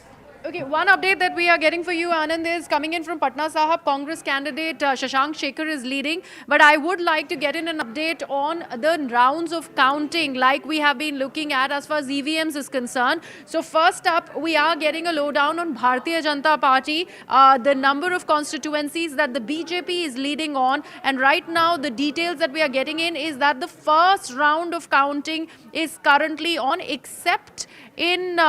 Rajnagar, where the second round has started, and also in Aura, where the third round of counting has begun. So far, round one is what's going on, but in one or two constituencies is where we are seeing the second and third round of EVM counting that has begun. Same is true if we take a look at the number of constituencies where the RJD is leading. So far, there is round one that's going on, except in Danapur and in Baniapur, where the second round of EVM counting has begun. And all of these constituencies is where RJD is leading. So this is what is the latest that's coming in as far as the rounds. So the RJD candidate is leading in Mahua, and Tej Pratap is trailing. That's the key race alert. Tejashwi Yadav is actually leading in Raghopur. Congress party leading in 17 out of 61 contested. Better strike rate as of now with terms of leads compared to the 19 out of 70 that they eventually totaled in 2020. So the Congress would say, "Yaar, पिछली बार से better किया." Being brought back to life. Yeah, Nalin, you wanted to make a point. I want to make the point we're making for 2 days now. 2 points actually. One, we are seeing a replication of the Lok Sabha result of 2024. In the Lok Sabha, the JDU had 72 seats, the BJP had 68 seats. And when you extrapolate the Lok Sabha to a 70 constituents, this result is pretty much looking like that. And that's also because the point that Professor Shastri was making, that because the alliance chemistry, the same alliance fought exactly the same way in the Lok Sabha, unlike in 2020, when LJP was cutting the votes. I'm also looking at the vote share numbers from the Election Commission. The BJP is at 26.2% at the moment. RJD is 24.13%. and JDU is 15.15. That only further underscores the point about alliance, because the votes, while the votes are disparate, very concentrated in certain pockets. In certain pockets, and point is that the BJP may still remain the single largest party, with the JDU not so far behind, but it's actually propped up and pulled up the JDU. Have they really mastered their strategy? Because you said alliance chemistry. Somebody said, let's credit Amit Shah for what this is happening. Sohail said we should credit Amit Shah for brilliant poll management. But also, did they get it right? Did they understand the sentiment on ground right, that you cannot nail Nitish and to the ground and try and win this election, because it's not going to happen? Is the BJP now realizing the importance of the regional allies in certain states, so especially where it's playing second fiddle? No, absolutely it is, and the decision to go with and to align again with Nitish Kumar while ago was important. And the result, 150 Parogas are 152 leads. Anand, 232, 152. G. 26% vote share for BJP at the moment. If this number holds, that's a 6% bump from the Lok Sabha election. And compared to the last election, bump. So it's actually showing that BJP as a party is growing in this election, just as JDU is growing. Yeah, I think, is this the new recalibrated strategy, that rather than grow at the cost of the other, let everybody grow and we'll grow a little more along with that? So I think in Bihar it is a function of the fact that there was no alternative for the BJP. BJP doesn't have a local leader. And the caste matrix is such that the JDU BJP's caste group, you have to they complement each other very well. They're not competing with each other, so they work very well.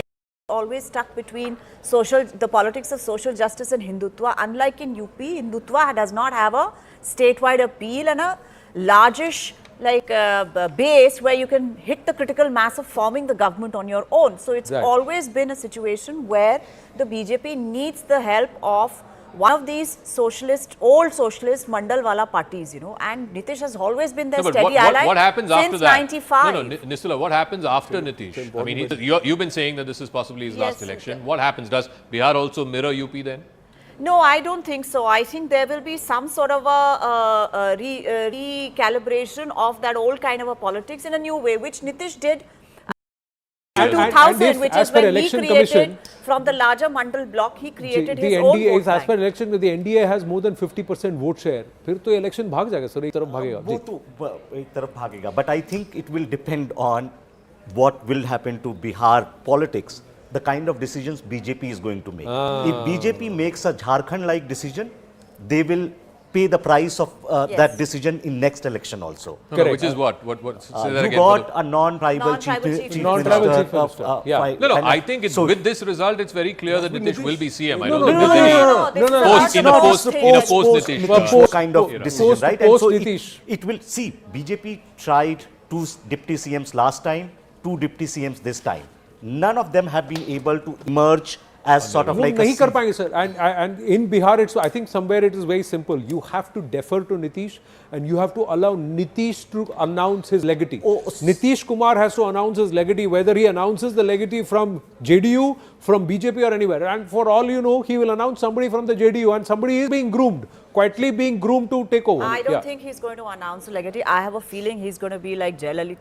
Say that, look, people will push forward a leader because he himself, they still haven't solved that problem. What he basically, I think, did in 90s along with George Fernandez and breaking away from the Janata Dal led by Lalu Prasad Yadav at that time, which became the RJD, was to do a model 2.0, which is the salami slicing of the larger OBC bloc. Then he added the women's vote. Now you will have the part 2 of that situation where somebody will have to come and conceptualize a new sort of a social coalition. I don't think that Hindutva even now will be able to win BJP the election in Bihar. If I may request, let's not talk about post-Nitish Bihar as of now. Let him... No. We wish him great health. We wish him great health. We wish him a successful 5-year term as Chief Minister, and also underline the fact कि भाई Tiger अभी जिंदा है, बूढ़ा शहर में अभी भी बहुत ज़्यादा because you're forgetting neither Prakash Singh Badal vacated the seat nor MK Stalin vacated the seat. But I'm just saying, but I feel that the intelligent and the engineer in Nitish, and also a certain level of political astuteness, he will at a point in time know that party को चलाना है तो उत्तराधिकारी करना पड़ेगा. I think if you look at the numbers and the direction the NDA is going, not only is it alliance chemistry, it is also the caste calculus which has worked in their favor. The point which was earlier made, the NDA alliance of the BJP and the JDU brings in the OBC and you bring in the group that JDU is able to... Also a caste calculus which they have brought in. Yeah, but if it is the Mahila factor that has actually given the NDA the kind of mandate that the leaderboard currently is reflecting, will the political discourse of Bihar itself change? Priyam Gandhi Modi and the others. We were talking about what happens now. If these numbers hold and these guys win, you know, what happens now? So especially if the Mahila factor is working, etc., you know, what happens after Nitish? So we've seen this in Maharashtra, that you grow together. There was a belief at one time in Maharashtra that you cannot win without regional parties. You know, we have, you know, the BJP has almost gotten to a point where it is going to be able to win perhaps without a regional party in the next few... Bihar, I'll tell you one thing. Have a leader or a face in Bihar who can actually motivate and mobilize the party and cadre out only for that party. BJP does not have it. In Maharashtra, BJP went on shopping and they shopped very well. shopping करेंगे while comparisons are important, it's important to also understand the political context of a state.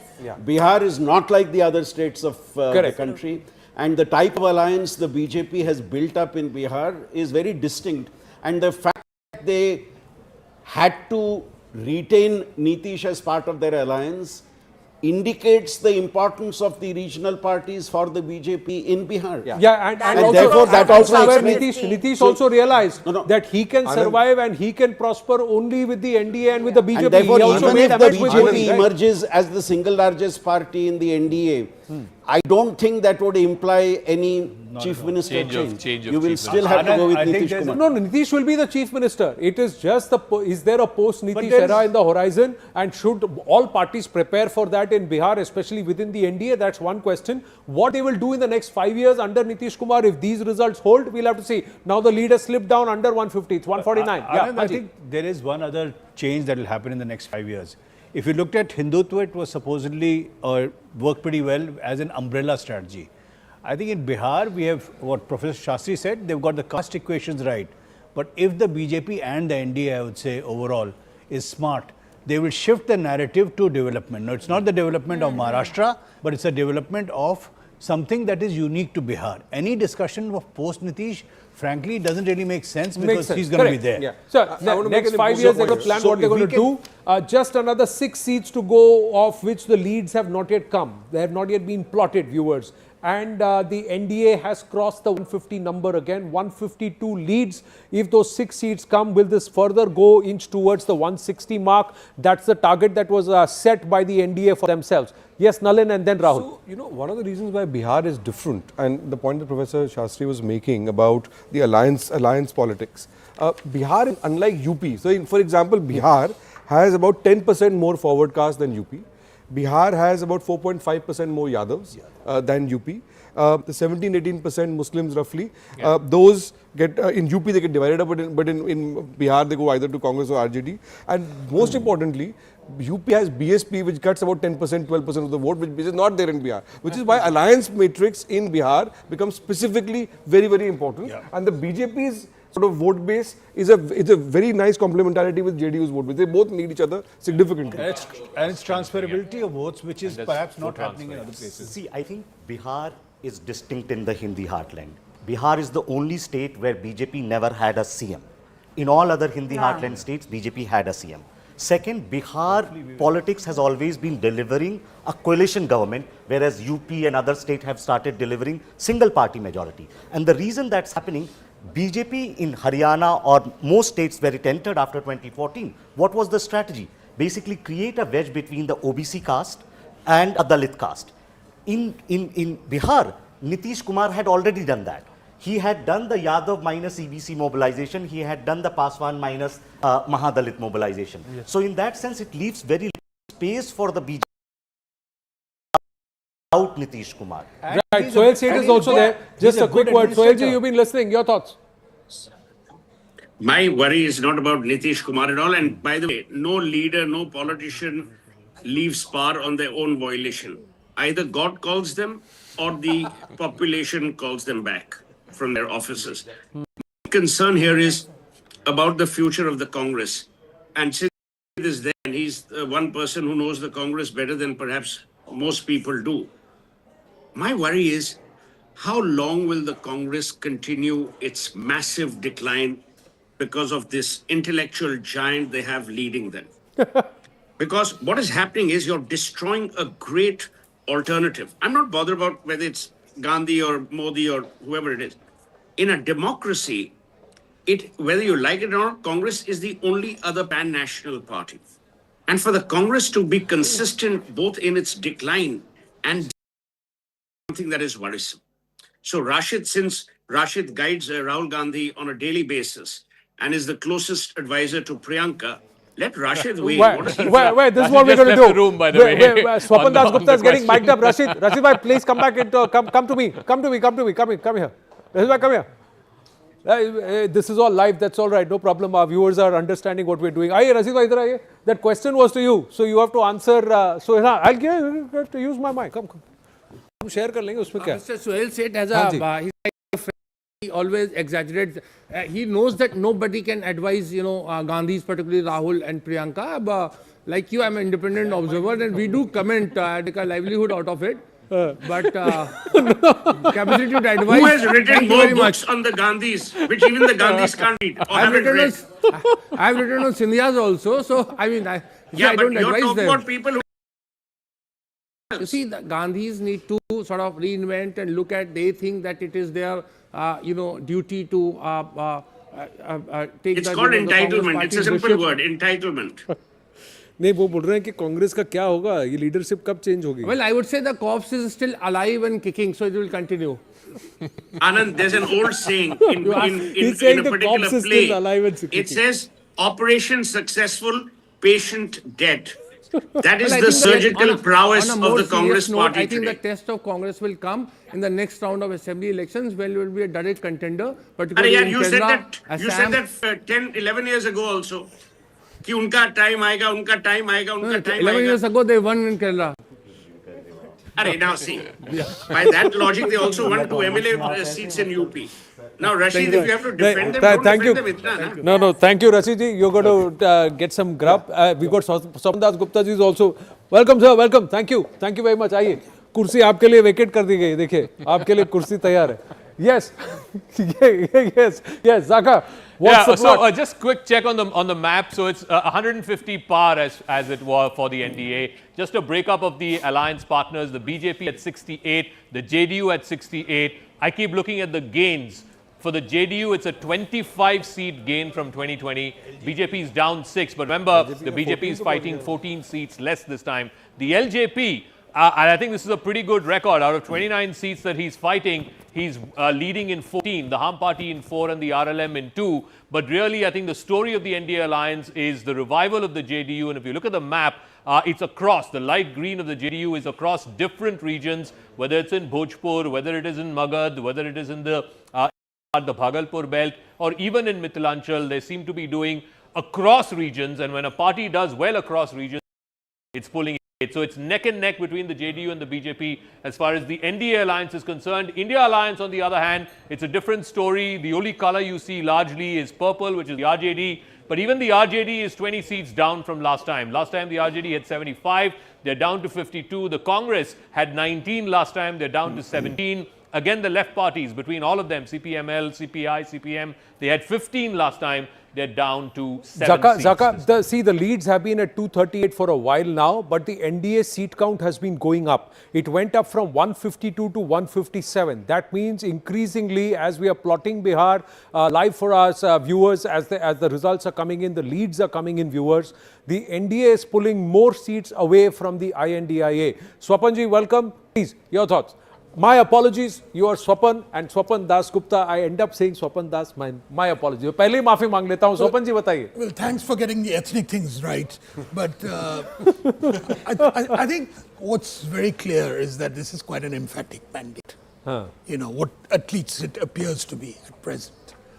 And secondly, that the pool machinery which it has set up, which is based not on might or muscle power, it's based really on certain arithmetic, juggling of arithmetic,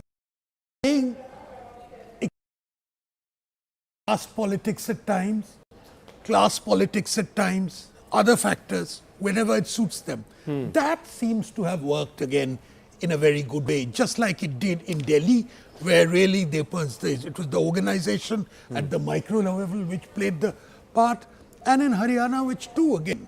So it's that same pattern which is being repeated in Maharashtra, Haryana, Delhi, 160, Bihar. 240 leads, 160 number. 160 was the target that was set by the NDA.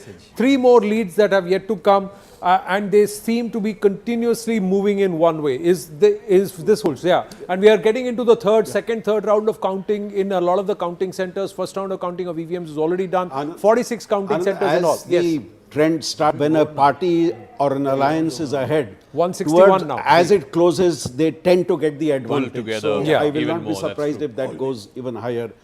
So now this is historic. This is a historic mandate. The last time, just past the post, 2 or 3 past the post, there was a lot of noise that you've doctored, engineered the last 10, 12 seats to the post, etc. And this is settled beyond doubt. This is settled beyond. Now go back to my question in the morning. Ye tonwa thik nahi lag raha hai. Ji.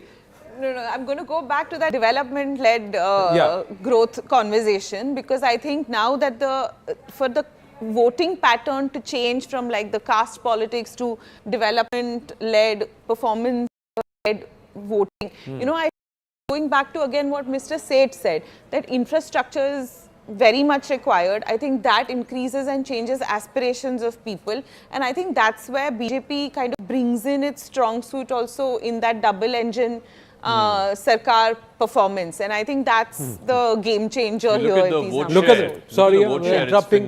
Just have a look at it. 52% vote share. See, this is the NDA's best ever. The NDA has never gotten above 43, 44%, if my memory serves me right. 52%, more than half the percent vote share the NDA has pulled, because the cameos have also been fantastic. LJP, HAM have all added JDU and and look at the INDIA, 37% gap between the two. It's basically a two-horse race. I mean, I don't think Suraj or any of the other third or fourth players matter in this election. It's a two-horse race, and if there's a 15% gap between the two alliances, then I think it's a runaway victory, and that's what we're seeing in the seats as well. In my mind about Tejashwi Yadav. Right. Yes, he's done better than the Congress, but the question is, does he offer anything beyond what his father gave him? And I suspect the answer to that is no. He was novelty last time. He's no longer novelty. Clearly, the people and politics is not about the perfection, finding perfection, but it's about the half loaf, right?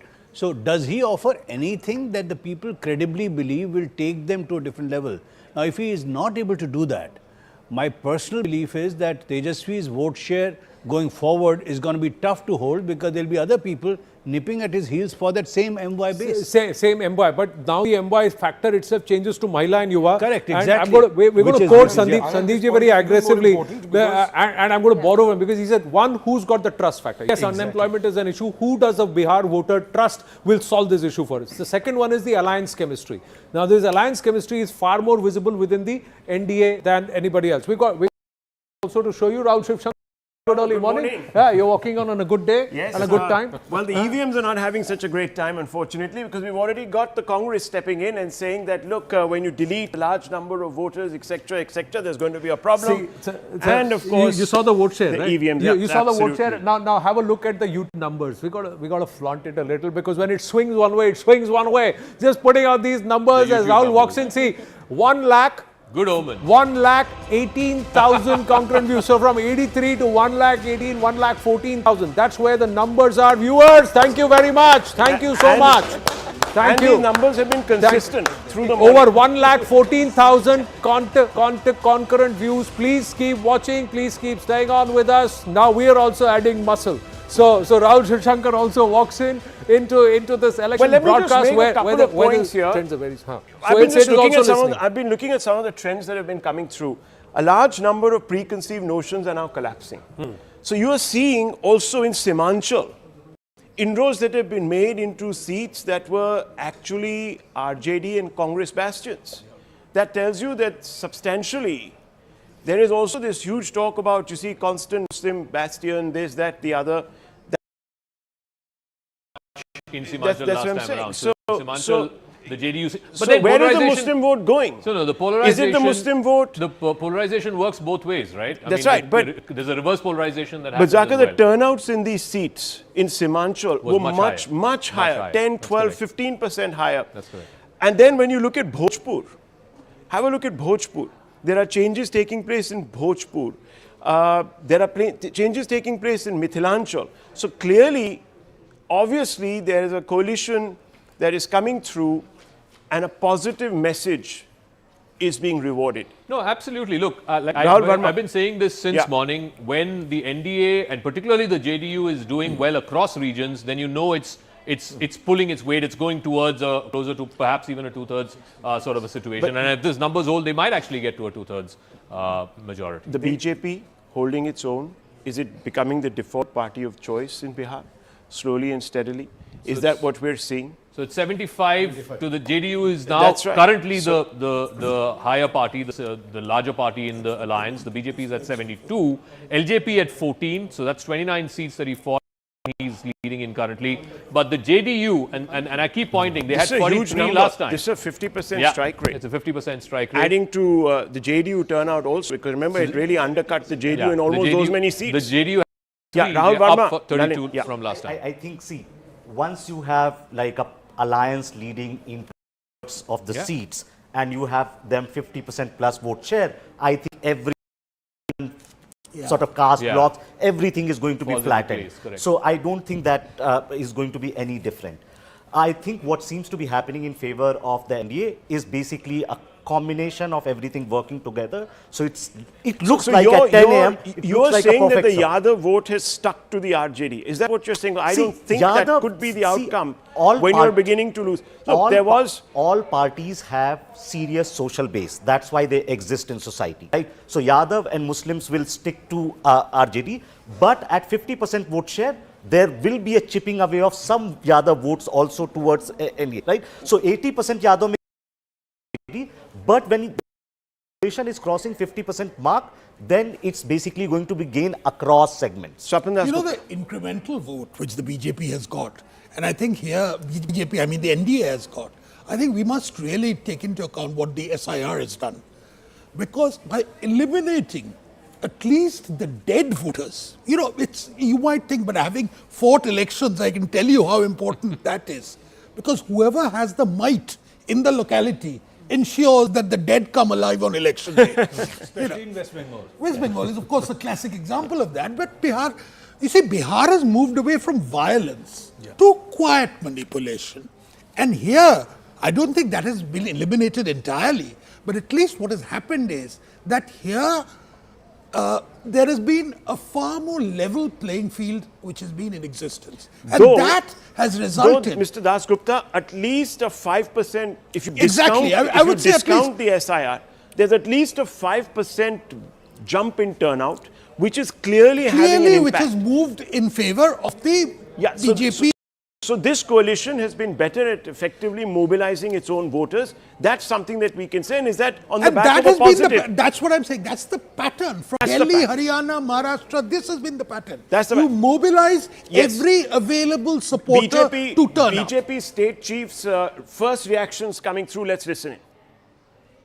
सवाल BJP state president is with us Dilip ji जो रुझान है initial रुझान वो आपके favour में लग रहे हैं कैसे देखते हैं नहीं वो तो जनता ने मन बना लिया था जनता ने मन बना लिया था कि फिर एक बार एनडीए की सरकार बनानी है और ये आज नहीं आज करीब एक महीने से अंदाज लग रहा था कि जनता एक तरफा जो हमने विकास के काम किए हैं जो कानून का राज दिया है उस पर जनता विश्वास कर रही है बिहार में आप घूमे हैं क्या ऐसे मुद्दे आपको लगे 3-4 जो लोगों को बिल्कुल लगे हैं और जिस पर उन्होंने वोट किया है कानून का राज दूसरा नीतीश कुमार जी ने विकास का काम जो किया है और तीसरा नरेंद्र मोदी जी ने जिस तरह से केंद्र डबल इंजन की सरकार में केंद्र का मदद बिहार को दिया है बिहार के जनता ने मोदी जी के गारंटी पर भरोसा अलायंस की जो परफॉर्मेंस है उसे कैसे देखते हैं आप हमें जाना है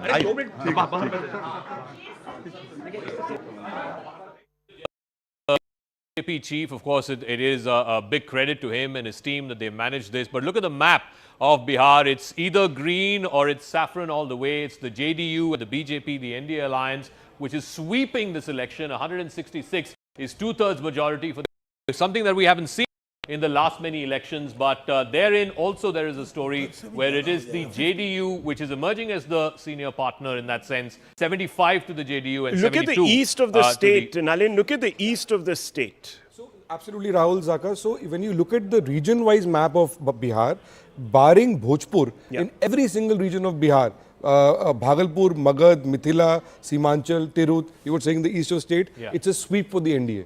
Only in Bhojpur they're neck and neck, but even there they're leading. There are about 7-8 seats. Look, I've also been told that there are about 60 seats where the leads are very narrow. That's so true. there's But when I'm looking at the vote share data at the moment, but there's the vote share data at the moment is around 24-25%.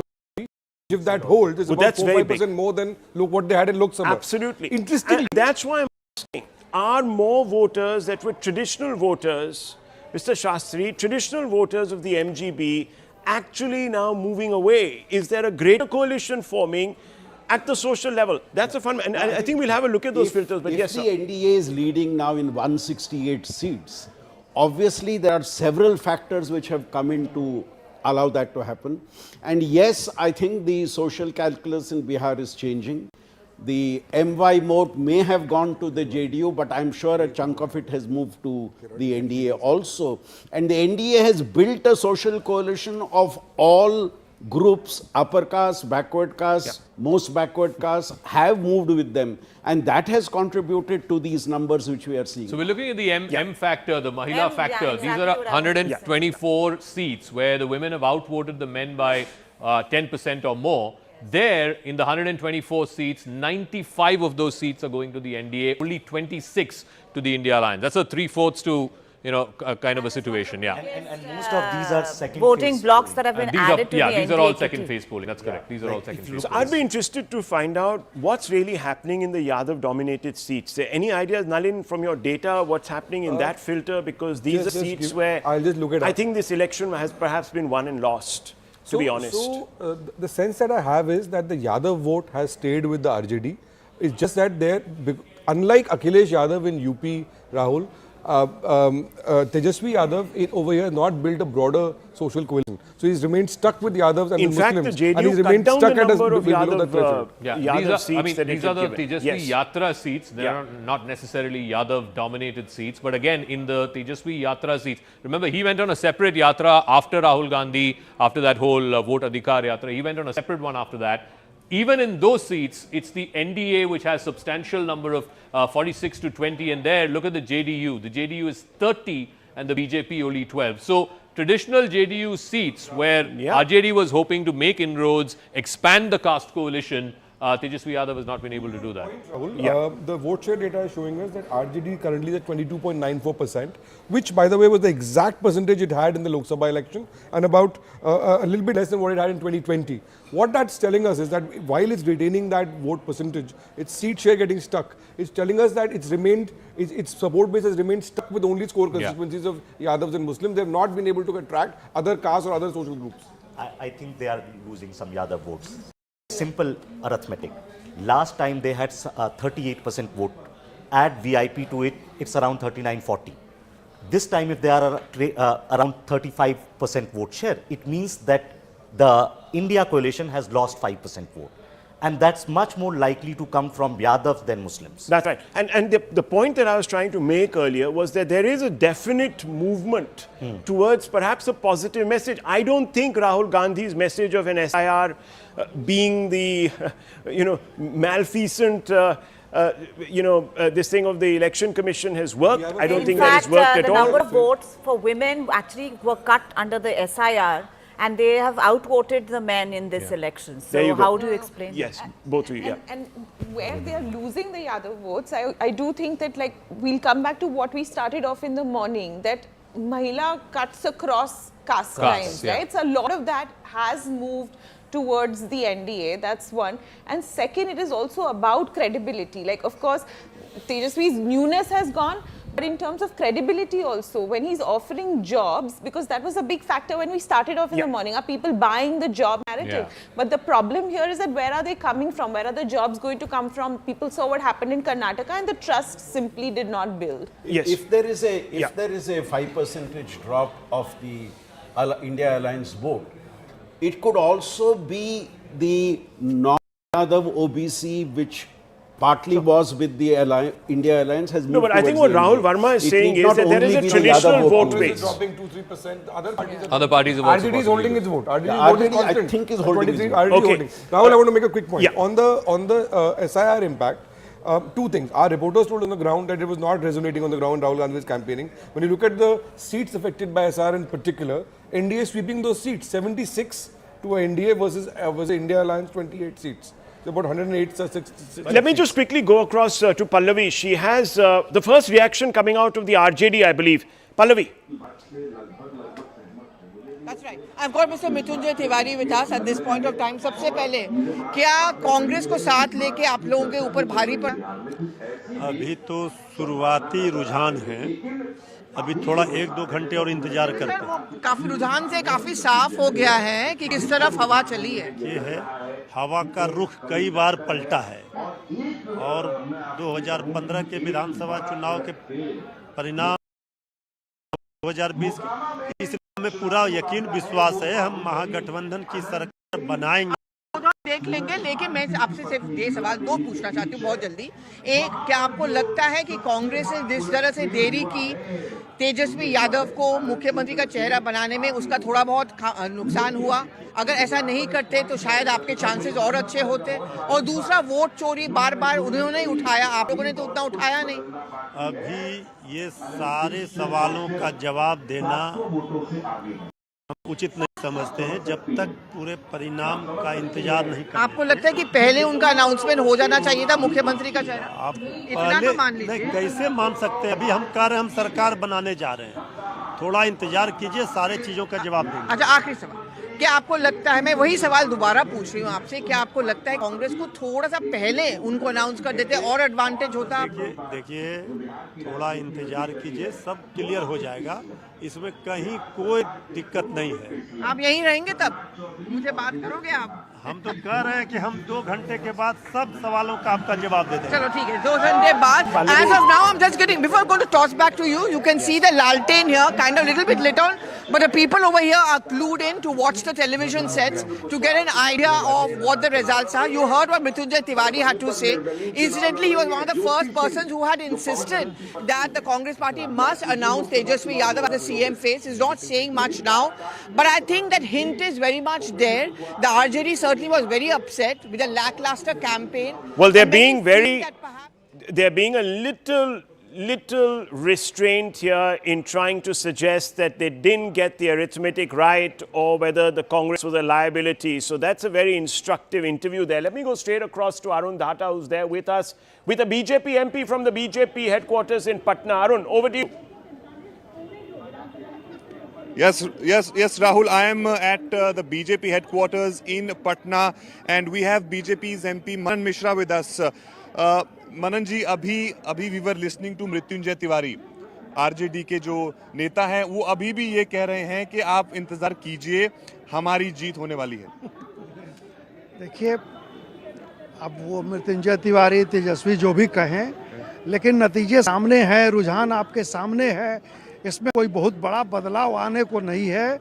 NDA की सरकार पूर्ण बहुमत से 2/3 से भी ज़्यादा से हम बनाएंगे, और ये अब सामने है। अब तेजस्वी कुछ भी कहें, उनके लोग कुछ भी कहें, उसमें कोई जान। आरोप ये भी लगा जो आपने 10,000 रुपए की जो स्कीम थी आपकी, कि आप रिश्वत दी है आपने, उसके थ्रू लोगों को आपने वोट खरीदे हैं। महिलाओं को अपने पाँव पे खड़ा होने के लिए वो दिया गया, वो रिश्वत नहीं है, वो एक विकास के रास्ते में वो एक काम, अच्छा काम किया गया, तो उसको आप रिश्वत, ये तेजस्वी कुछ भी कहें, राहुल कुछ भी कहें, उसका कोई असर जनता पर नहीं है। इस परफॉर्मेंस के लिए क्या आप मुद्दे अहम मानते हैं जो इस तरह के एनडीए की परफॉर्मेंस रही है? लगातार माननीय मोदी जी के और नीतीश जी के नेतृत्व में महिलाओं के विकास के लिए, बुजुर्गों के लिए, युवाओं के लिए जो काम लगातार किए गए, आम जन के लिए, आप बिहार की सड़कें देख लीजिए, बिहार में बिजली की उपलब्धता देख लीजिए, ये सारे काम जब आप देखेंगे तो ये सबका एक मिला जुला असर जनता के दिमाग में था। जो उन्होंने बटन दबा के 6 तारीख को, 11 तारीख को एनडीए की सरकार पूर्ण बहुमत के साथ बनाने का निर्णय लिया, वही और आपके पार्टनर्स हैं अलायंस के, उनकी परफॉर्मेंस कैसे देखते हैं आप, क्योंकि अभी बीजेपी आगे है? Well, friends, let's have a quick look now at the strike rates, because this really is the untold story of this election. We were perhaps not expecting this.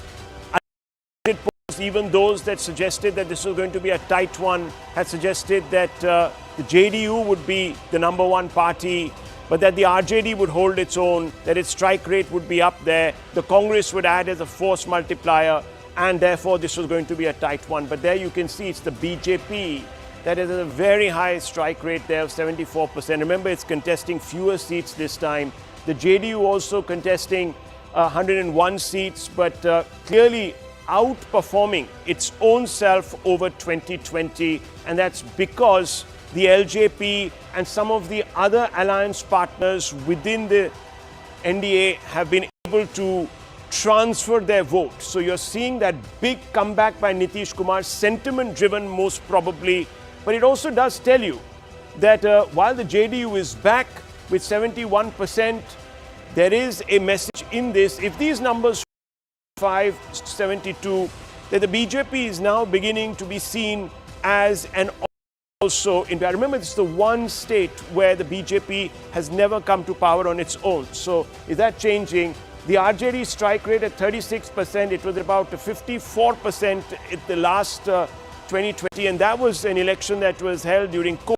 So there was a lot of dissident vote that came through, but that is a poor statistic for it. It's holding on to its vote base, but we don't know if more Muslims have voted for it, and therefore maybe a few other votes have shifted, and that's why it's sort of, and there's Congress, very poor, underperforming, probably pulling that engine back. Let's go straight across to Shivani.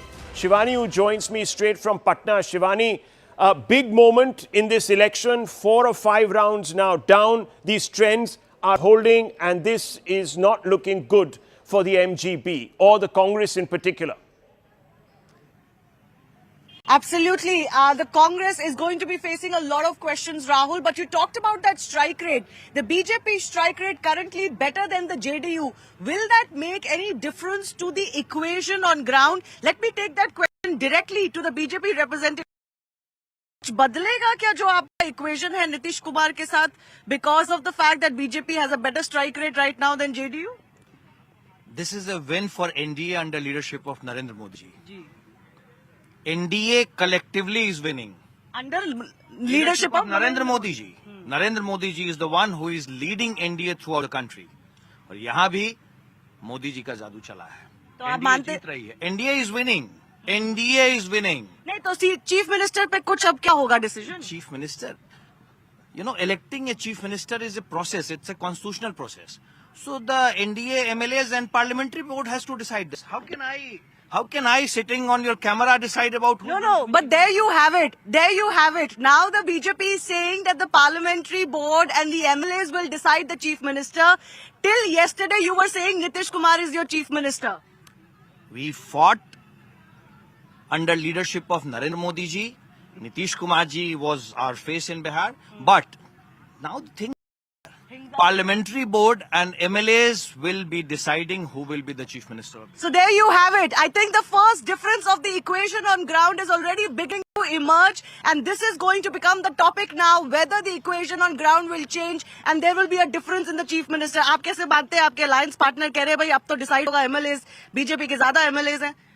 देखिए, ये सारे MLA जानते हैं कि नीतीश कुमार जी ही चेहरा थे और उन्हीं के नेतृत्व में चुनाव लड़के सब जीत के आए हैं और 2005 से लगातार जनता का आशीर्वाद नीतीश कुमार को प्राप्त हुआ. जिस तरह नीतीश कुमार जी ने पिछड़ों के लिए, अति पिछड़ों के लिए, दलितों के लिए, अल्पसंख्यकों के लिए, महिलाओं के लिए काम किया है, ये सामाजिक न्याय की जीत है और 25 से 30 मुख्यमंत्री नीतीश कुमार जी बनेंगे. ये सारे विधानसभा, सारे जिलों में सारे एनडीए के नेताओं ने कहा है. So, you know, the situation on the ground is now very clear. Yesterday when I spoke to the BJP Bihar president, he said Panch Pandav.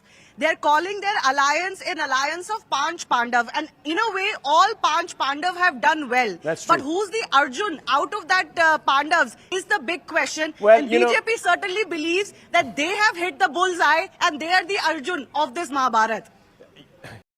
You know, the fact is right now, Shivani, that there will be a large number of local cadre who will get swept up by this emotion and maybe even veer towards hubris. But I think the Sena heads at the center and those that really shape this alliance will decide. Let's go straight across now to Arunima, who is also amongst a large number of people. JDU office, the JDU outperforming in this particular election. Arunima, big relief for Nitish.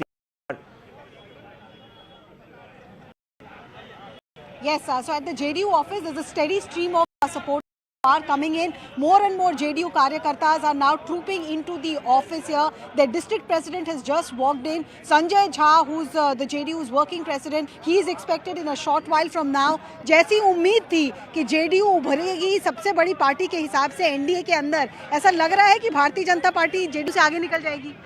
जी बिल्कुल, मुझे तो विश्वास है, लेकिन मैं ये भी कहना चाहता हूँ कि एनडीए एक हमारा एक परिवार है, ये साथ में चलें, कोई आगे कोई पीछे रहे. क्या तैयारी है यहाँ पे? पटाखे वटाखे ले आए आप? पटाखे का भी तैयारी है, मिठाई का भी तैयारी है, लड्डू का भी तैयारी है, ढोल बाजे का भी तैयारी है. नीतीश कुमार मुख्यमंत्री थे और रहेंगे. टाइगर अभी जिंदा है. अच्छा, नीतीश कुमार मुख्यमंत्री रहेंगे अगर बीजेपी के ज्यादा लोग जीत लेंगे, तब भी नीतीश ही मुख्यमंत्री रहेंगे? देखिए, बीजेपी कितना सीट गया है, मेरा एनडीए का साथी है और ये तय है कि पूरा एनडीए तय कर लिया है, पूरा बिहार कि नीतीश कुमार ही सीएम रहेंगे, तो दूसरा नहीं बनेगा, नीतीश कुमार ही रहेंगे। लेकिन आपने कहा था 25 से 30, फिर से नीतीश 30 तक है नीतीश कुमार। बिल्कुल, जब बिहार की जनता ने उन पर अपना बेशुमार प्यार लौटाया, उन्होंने 20 सालों में जो काम किया, 20 साल में रहने के बाद इतनी बड़ी बहुमत से जीत जब बचते हैं नीतीश कुमार, उसका परिणाम है कि नीतीश कुमार पुनः गद्दी पे बैठने वाले हैं, और उनके लिए गद्दी का मतलब है जनता की सेवा, ना कि निजी स्वार्थ। Okay, so here at the JDU office, the Karyakartas don't care whether the BJP gets more numbers or the JDU gets more numbers. They are sure that it is Nitish Kumar who will be the chief minister, and not just the chief minister temporarily. Their view is that he's going to continue his full term. But this is definitely a debating point right now, whether NDA will see a change of guard sooner rather than later. Sooner or rather than later, well, that's a point, because remember, there is also an equation at the center that needs to be maintained. Arunima, thank you very much for that. Let me just go straight across to Zach. Zach? So on the Modi factor that you were asking, the rallies that the Prime Minister did in Bihar, he had about 13, 14 rallies. It plots to about 90 odd seats, and look at it. I mean, it's a runaway lead for the NDA. 67 out of the 4 seats the NDA is leading. And if you look at, the breakup of the JDU, helping the JDU as much as it is helping the BJP, and it's across regions. It is in the eastern part of the state, which we were talking about, Trihut, which is the JDU stronghold. The central part of the state, the JDU has picked up a lot of seats. There's also a few seats up in the Champaran. So if you look at the Modi factor, it has made a significant difference. It's kicking in. So obviously the trust factor, the credibility is important. Yes, sir, you wanted to make a point, Nalin. Add to this point, if you compare this Modi factor to 2020, you'll see that the potency of this increased significantly. In the last election, in the rallies, seats that Modi campaigned on, and there's always a difference between a Vidhan Sabha election and a Lok Sabha election. In the last Vidhan Sabha, it was even Stevens, and it was difficult seat. It was this time, it's a complete 43. There you go. It was a neck and neck, even though the India Alliance had a slightly higher and that was a COVID election. It was a COVID so election. There was disaffection. Fewer rallies also. And fewer rallies, and also the migrants were sort of, let's have a look actually at that migrant filter. This time's Modi map, and the result of that is looking very similar to what happened a year ago in 2024. The similar seats and similar results. So it's like almost like a 2 kind of a seat share. Yeah, that's a great for me personally and his brand. Of course, also hit the tracks there in Simanchal. That might have actually led a lot to the polarized nature of that particular outcome. But Nistula, did you see this coming? Yes, I did. It was pretty clear, and I went fairly early in the election cycle because we had like people going in batches, and I said I'll go first. I went there even before the seat adjustment had been announced, and it was, as I said earlier also, this was an election around Nitish Kumar. Do you think it was the first mover's advantage?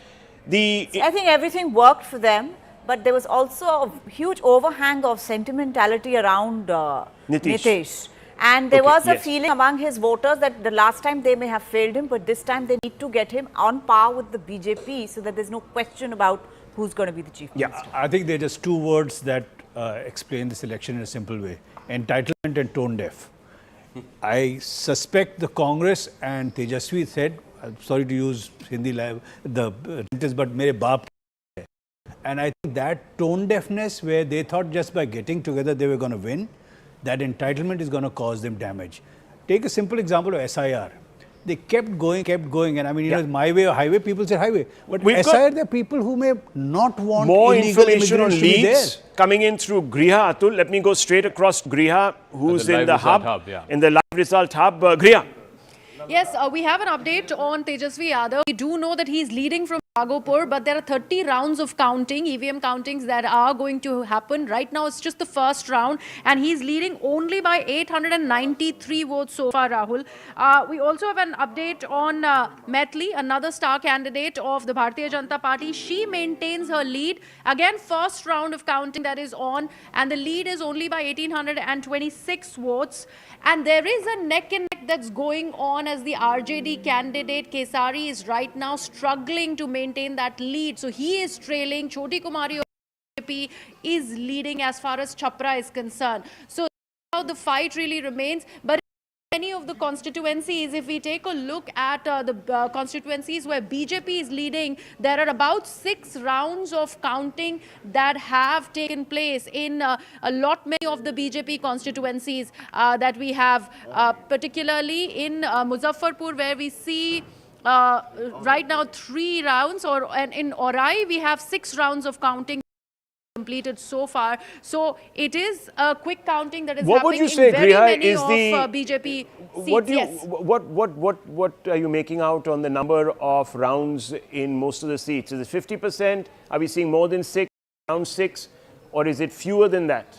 So that's what I was mentioning, Rahul, that wherever BJP is leading, we do see that the number of rounds of counting has in fact gone up to 6. And I mentioned Orai over here. There are some more seats where BJP is leading, where we do see how the number of the rounds of counting has increased. There you see in Sahibganj as well, where you have Raju Kumar Singh leading by 3,824 votes. There the 5th round of counting is happening. If I take a look at where RJD is leading, right now the maximum number of rounds so far is 3rd round, which is going on in Mahishi and also in Kurhani. These are the 2 places. That's very interesting. Zach, what do you make of that? Youth factor. I mean, we've been talking about migrant labor. So we looked at the top 10 districts where there is outflow of young people in the age group of 18 to 29, and it plots to about 90 odd seats. And if you look at it, Rahul, again, a bulk of these migrant seats are in the northern part of the state. They're either in Mithilanchal or they're up in the Kosi region. Yeah, and then there is, of course, a couple of these districts like Rohtas, etc. in the south. But again, look at the numbers. The NDA at 71 out of these 97 seats. The India Alliance only 25. And the point also being that last time people were willing to give the RJD a chance because they had 19 seats more. They had 44 seats in the same migrant labor belt. Last time around, they're almost 20 seats down this time. All of that has gone these are to the young NDA. voters, perhaps up till about 35. They were supposed to go the other way. Exactly. They were not responsive to Nitish. It's not working. It's not working. It's not worked for the RJD. So are we seeing, Swapan Das Gupta, are we seeing the young invest in the future by suggesting that these are the people who can actually do something for us? Well, I think rather than just be swayed by their the migrants and most of the other castes are basically moving with a general tide. I don't think there's anything specific here. No, because unemployment was a big issue. That was a big issue. But they feel that there is a better hope right. for them. You know, the credibility. So they're investing in hope. The credibility of the NDA was greater than the credibility of the So brand Modi and brand Nitish represent certain things. They complement each other in various ways. And I think, you know, much of the conjecture about whether Nitish will be upstaged in a palace coup at this moment is grossly premature. Given the nature of these results. Improbable though? I think they are, at present, this is unlikely to happen, partly because there's a resounding verdict, and if a chief minister who's been responsible, who's been a face of that campaign, is suddenly overthrown, it's just very, very and bad. Let me try and go across more than the BJP. That's an important point. That's a very important point. Also, now the JDU is sort of pulling ahead. Higher than the BJP. Between the two JDU, of them, I think I want to make a point. You see, the JDU as a grassroots entrenched party has been very feeble. It's been a party of leaders.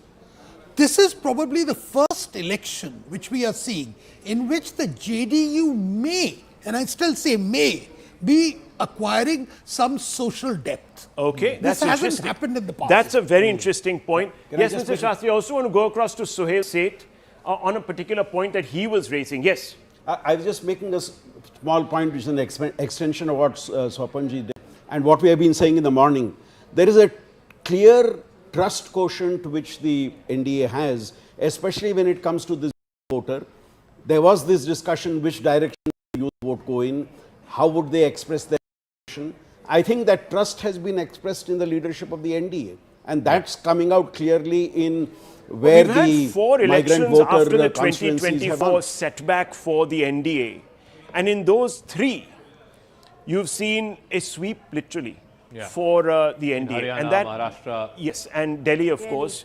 The only state was Jammu and Kashmir, where in Jammu they did fantastically well. In Kashmir, they couldn't sort of make those as they inroads as they were hoping to. But Zaka, that's significant, isn't it? The fact that another very critical election in the Hindi heartland, where this particular alliance had stumbled in 2024, even the heartland now responded. No, I think it's also the BJP's way of saying that 2024 general elections were a blip. There was something that went wrong. It did, and that's why they came down to 240 from 303. But now it's all those problems. Yeah, now they have responded to those problems. They've learned those lessons, and they've attended.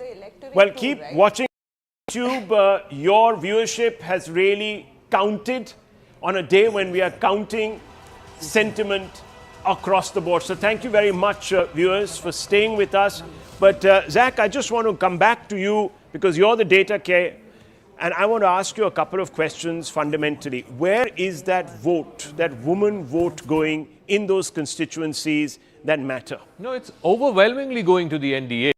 124 seats, which is half the Vidhan Sabha, half the state, where women have outvoted men by 10%. It's going overwhelmingly in favor of the NDA. Look at this, 97 out of those 124. And these, mind you, are pickups from 2020. 24 of those are pickups from 2020. So if you were to go by just the 2020 results, then this number, instead of 97, would be about 73.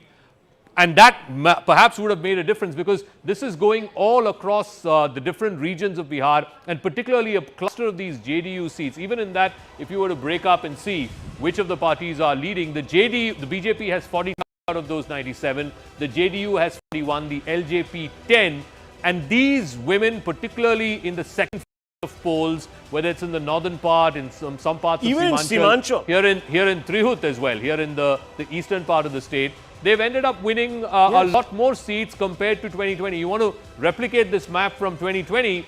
Just go back and look at the 2020 in the Anga region, in these same seats, and look at the NDA.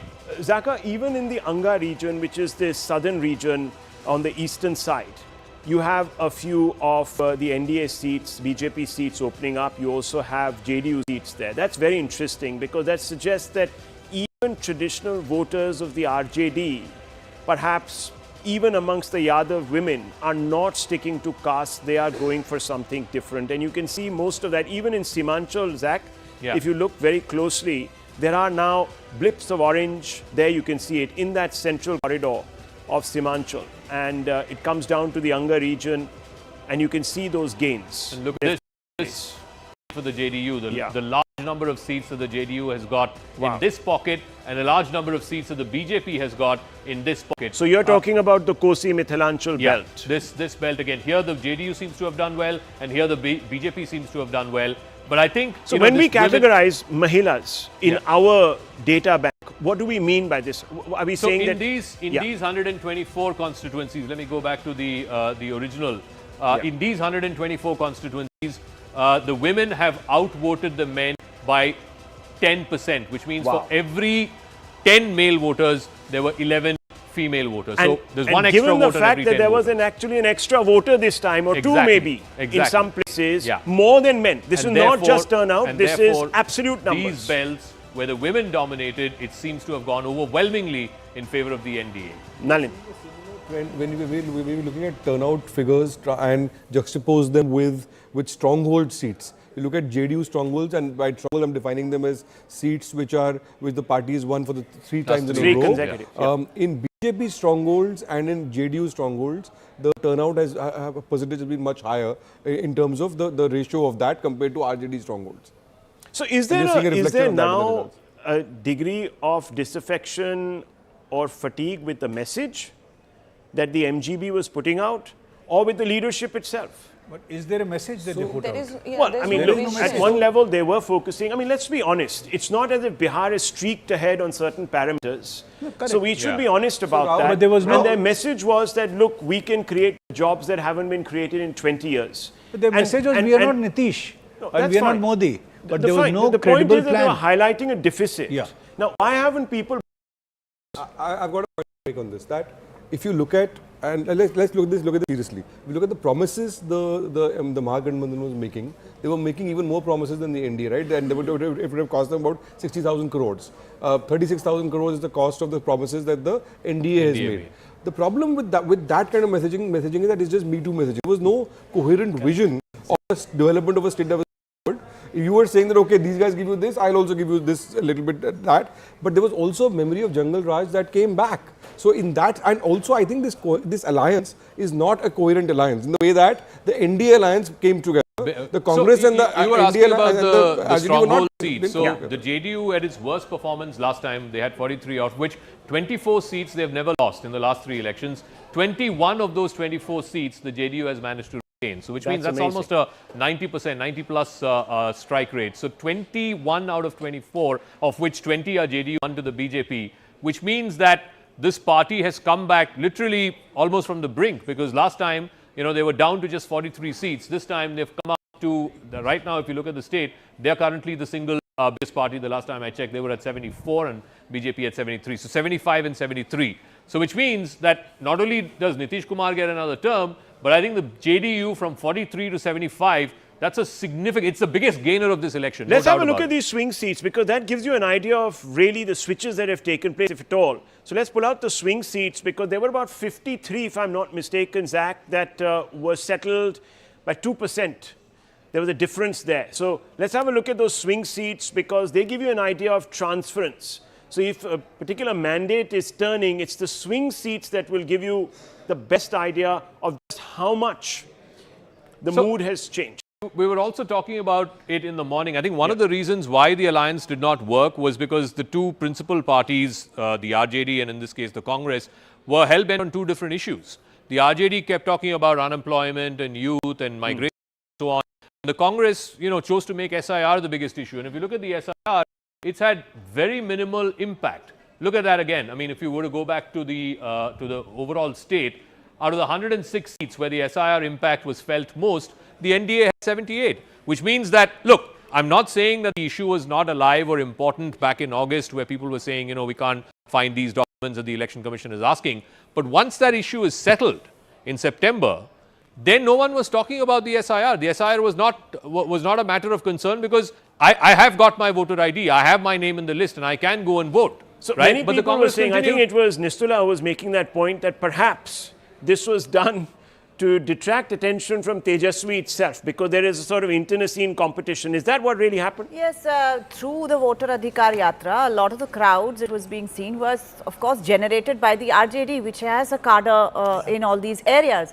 And before the Gandhi Maidan final, it seems the father and son, Lalu Prasad Yadav, Tejashwi, had a heated conversation, and he told him that, the father told him that it's not your job to make sure that Rahul Gandhi is a leader. You have to ensure that you remain the leader. So at the Gandhi Maidan, the final Congress guys were there, but very few RJD. They didn't turn up, he didn't turn up. And then directly after that, he set off on his own yatra. Tejashwi set off on his own yatra, and there were no other allies who travelled with him. I've got an alert. This is again related to the elections, but we're now trending not just on YouTube, but we're trending #1 on Twitter. We're the most watched Indian channel now on Twitter, on Facebook, on Instagram Live. And of course, we said in this morning that we are #1 on YouTube as well. It's the guests. Also because of our guests. It's the guests. Also because of our guests. So we're leading in all social media platforms now. So wherever you're watching, thank you viewers for reposing your trust and your faith once again in India's #1 election destination, that is CNN News 18. Yes. Yes. I would like to make a point, Zakir. Yes. We are referring to trust. And I think this election is also about the trust quotient, which we've been talking about since morning. There have been a galore of promises made by different political parties. And this result indicates that the trust in the promises made by the NDA is something which seems to have appealed to the people. Much more. For 2 reasons. One, the performance of the government in the last 5 years, especially when it came to the Mahila vote. It's not just about that 10,000, but what was done by the party earlier. Before. And secondly, in the case of the BJP, but it was also about the 10,000. A lot of people will say that you got 10,000 into your account in September with the promise of perhaps more. You know that I'm also, before that 10,000, there was a lot that was done for women. Yes, of course. Stage of a woman's life, through intermediate, right up till the time she got married and beyond. The program. That's right. And the number of people who benefited from that. And secondly, in the case of the BJP, their projection of what they are doing in the other states and at the national level. I think both these factors led to this trust quotient. We underestimate the power of the woman voter a large number of men are outside of the state. They are the remittance banks really of that economy. And they make most of the decisions at home. So we do underestimate that sentiment. Yes. I want to make a point here that 6 months ago, the NDA took a call on what was going wrong and they took corrective measures, right? The So what was going wrong? All of that, the administrative measures, electricity, all part of a slew of measures. What like Swapn has been saying, they got the caste. I'm going to give you 2 data points to illustrate this.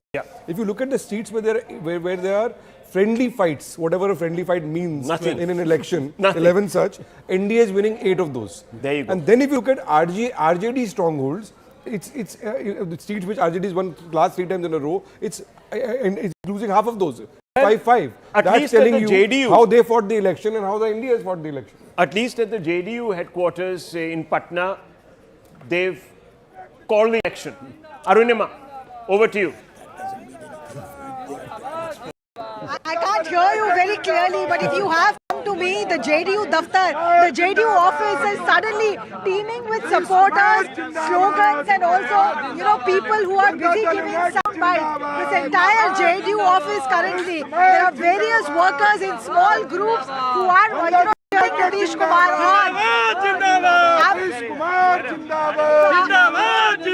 Nitish Kumar ही अगले मुख्यमंत्री बनेंगे। बिल्कुल कहीं कोई शक समाधान का कोई सवाल ही नहीं है और पूर्ण बहुमत में एनडीए की सरकार नीतीश कुमार मुख्यमंत्री के पद की बागडोर से। आप लोगों की क्या तैयारी है? तैयारी बहुत बड़ा जश्न होगा। अभी 1-2 घंटा इंतजार कीजिए, बहुत बड़ी तैयारी है। Okay, so they were telling me that there are laddus being prepared. क्या है? विपक्ष उड़ गया, एकदम हवा में उड़ गया, उड़ा हुआ है, पहले ही से इसमें कोई शक नहीं है।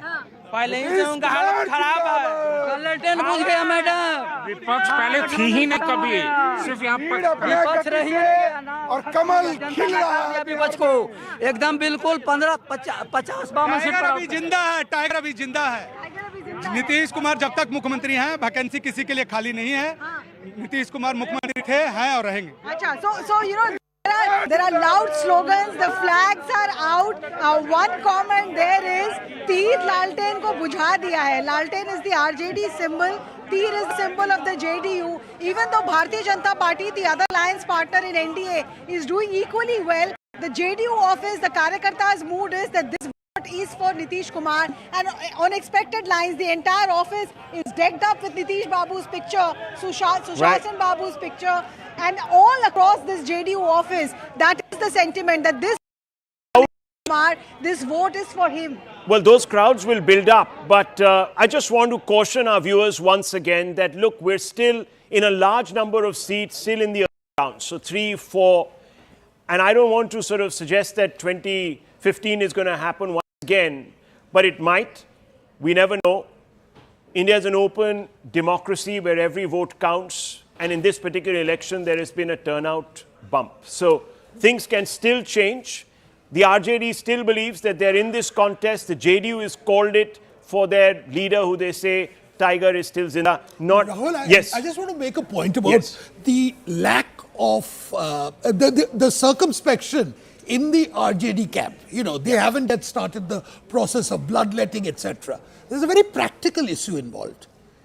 If the moment the RJD or the beleaguered force concedes defeat, what you have is their in the counting centers all deserting en masse. Right. And that is a catastrophic thing. So as far as they are concerned, they will till the very last moment maintain the pretense that we are in the fight, that these are early days, etc., etc. And because otherwise, everyone it's bad for democracy. Yes. I think there's one point that also needs to be made, that if you look at the top 3 BJPs in terms of public persona, Honorable PM, HM and Yogi ji, look at the number of rallies they did and how many hours a day they were campaigning versus Tejashwi or Rahul Gandhi. Rahul Gandhi disappeared for 2 months. Now, he disappeared for eventually 2 months. The people want to see who they are voting for, and if you have no message, no presence, then guess what? There are no votes. Well, people say that the Congress tried to play a different hand this time. they reached out more to OBCs and so on and so forth. There's a party that's trying to reorientate its strategy. So But still, you can clearly not. meetings, right? Clearly not. Rahul Verma, 3 psephological points from you. I'll give you 5. Five. I think given the numbers we are Everything seeing, in abundance this time. No, given the numbers we are seeing, one should basically call this a combination of factors. It's a perfect storm. NDA started with a bigger social coalition to start with. Second, they have an advantage on leadership, right? Like if you compare 2 national leaders from each side and 2 regional leaders, on both counts they have an advantage. Then they had schemes up to election. Fourth, I think opposition gave away this. They had some head start, but as the campaign progressed, they did not act you're like saying combination. How do you back that? How would you say that the combination has worked? Is it because both the partners, the JDU and the BJP, have done better than perhaps even their own expectations, given the numbers here? Both seem to be getting better.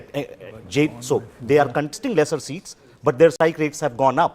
Right? And not just JDU and BJP, even LJP, HAM and RLP is also pulling up the rate. So it seems like a perfect sort of like... So it's interesting because some of the junior partners were sort of opposed to the fact that Chirag Paswan was getting these additional seats. There was that talk also. Oh, but that kind of jostling should be between constituents. Right. No one is going to, everyone so is you get the best deal for your own alliance. Yeah, exactly. Like while maintaining your own presence, just coming to you. Right? It's always in an alliance, you should also get the best deal, an alliance should also get the best deal, right? Only then you will perform as a unit and win. So it's everything, and then the schemes work. And I'm saying like opposition gave away this out unit.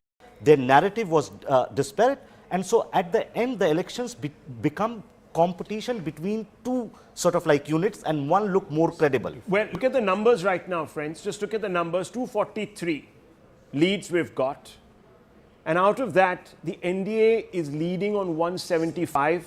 The BJP and JDU within the NDA neck and neck, and that's a big number.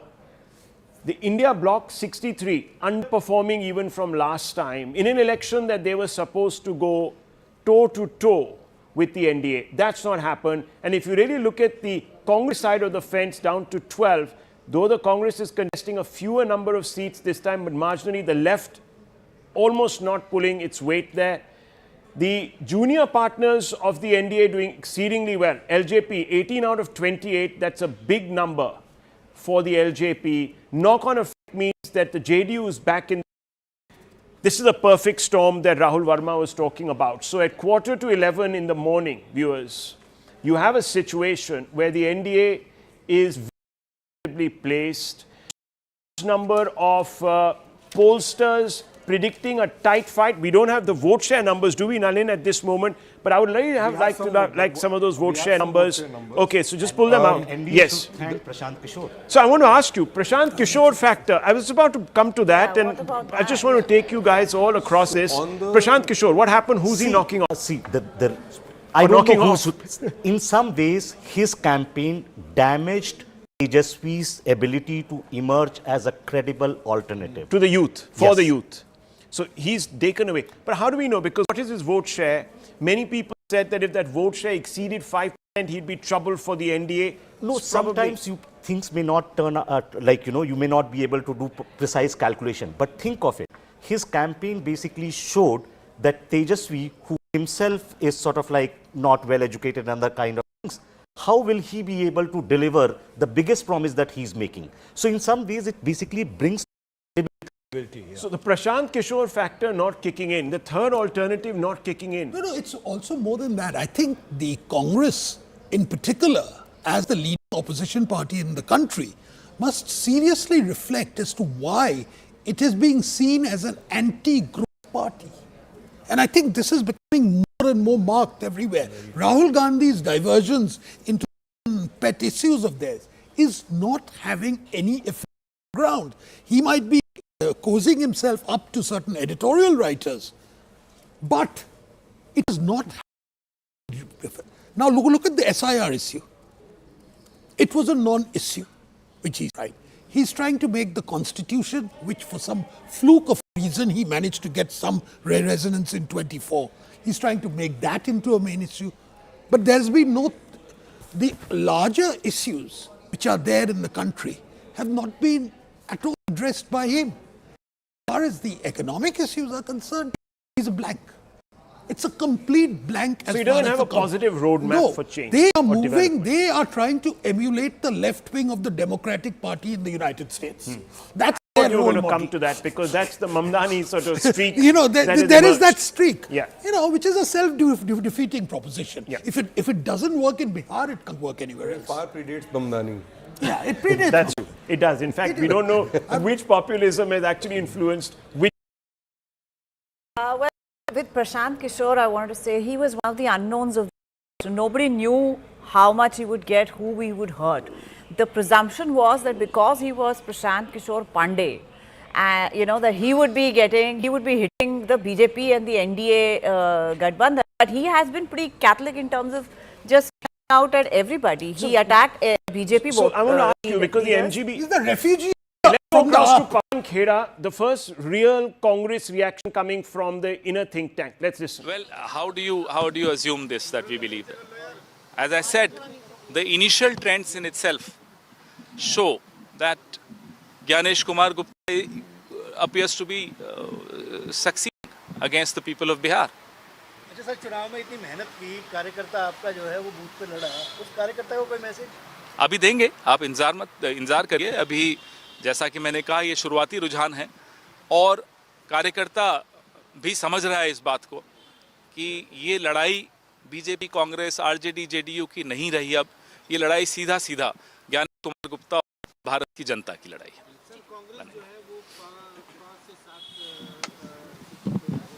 मैं एक seat और एक party की बात ही नहीं कर रहा हूं मैं एक विस्तृत बात कर रहा हूं कि ये बहुत बड़ी लड़ाई है अब कांग्रेस ने जितना जोर सीट बंटवारे में लगाया था अपने हिस्सेदारी में लगाया था आपको लगता है उतना आशानुकूल परिणाम मैं बार एक ही लाइन बोल रहा हूं आप अलग अलग तरीके से कुछ भी पूछिए ये चुनाव अब पार्टियों से ऊपर उठ चुका है ये चुनाव सीधा चुनाव आयोग वर्सेस पीपल ऑफ इंडिया है चुनाव आयोग वर्सेस पीपल ऑफ बिहार है टिकट वितरण में कहीं अरे आप कहाँ आप दूसरी बातों पे आ गए जब सीधी एक ही लाइन में सब कुछ समझ में आ रहा है गागर में सागर है तो फिर काहे यहाँ वहाँ की बात करें thank you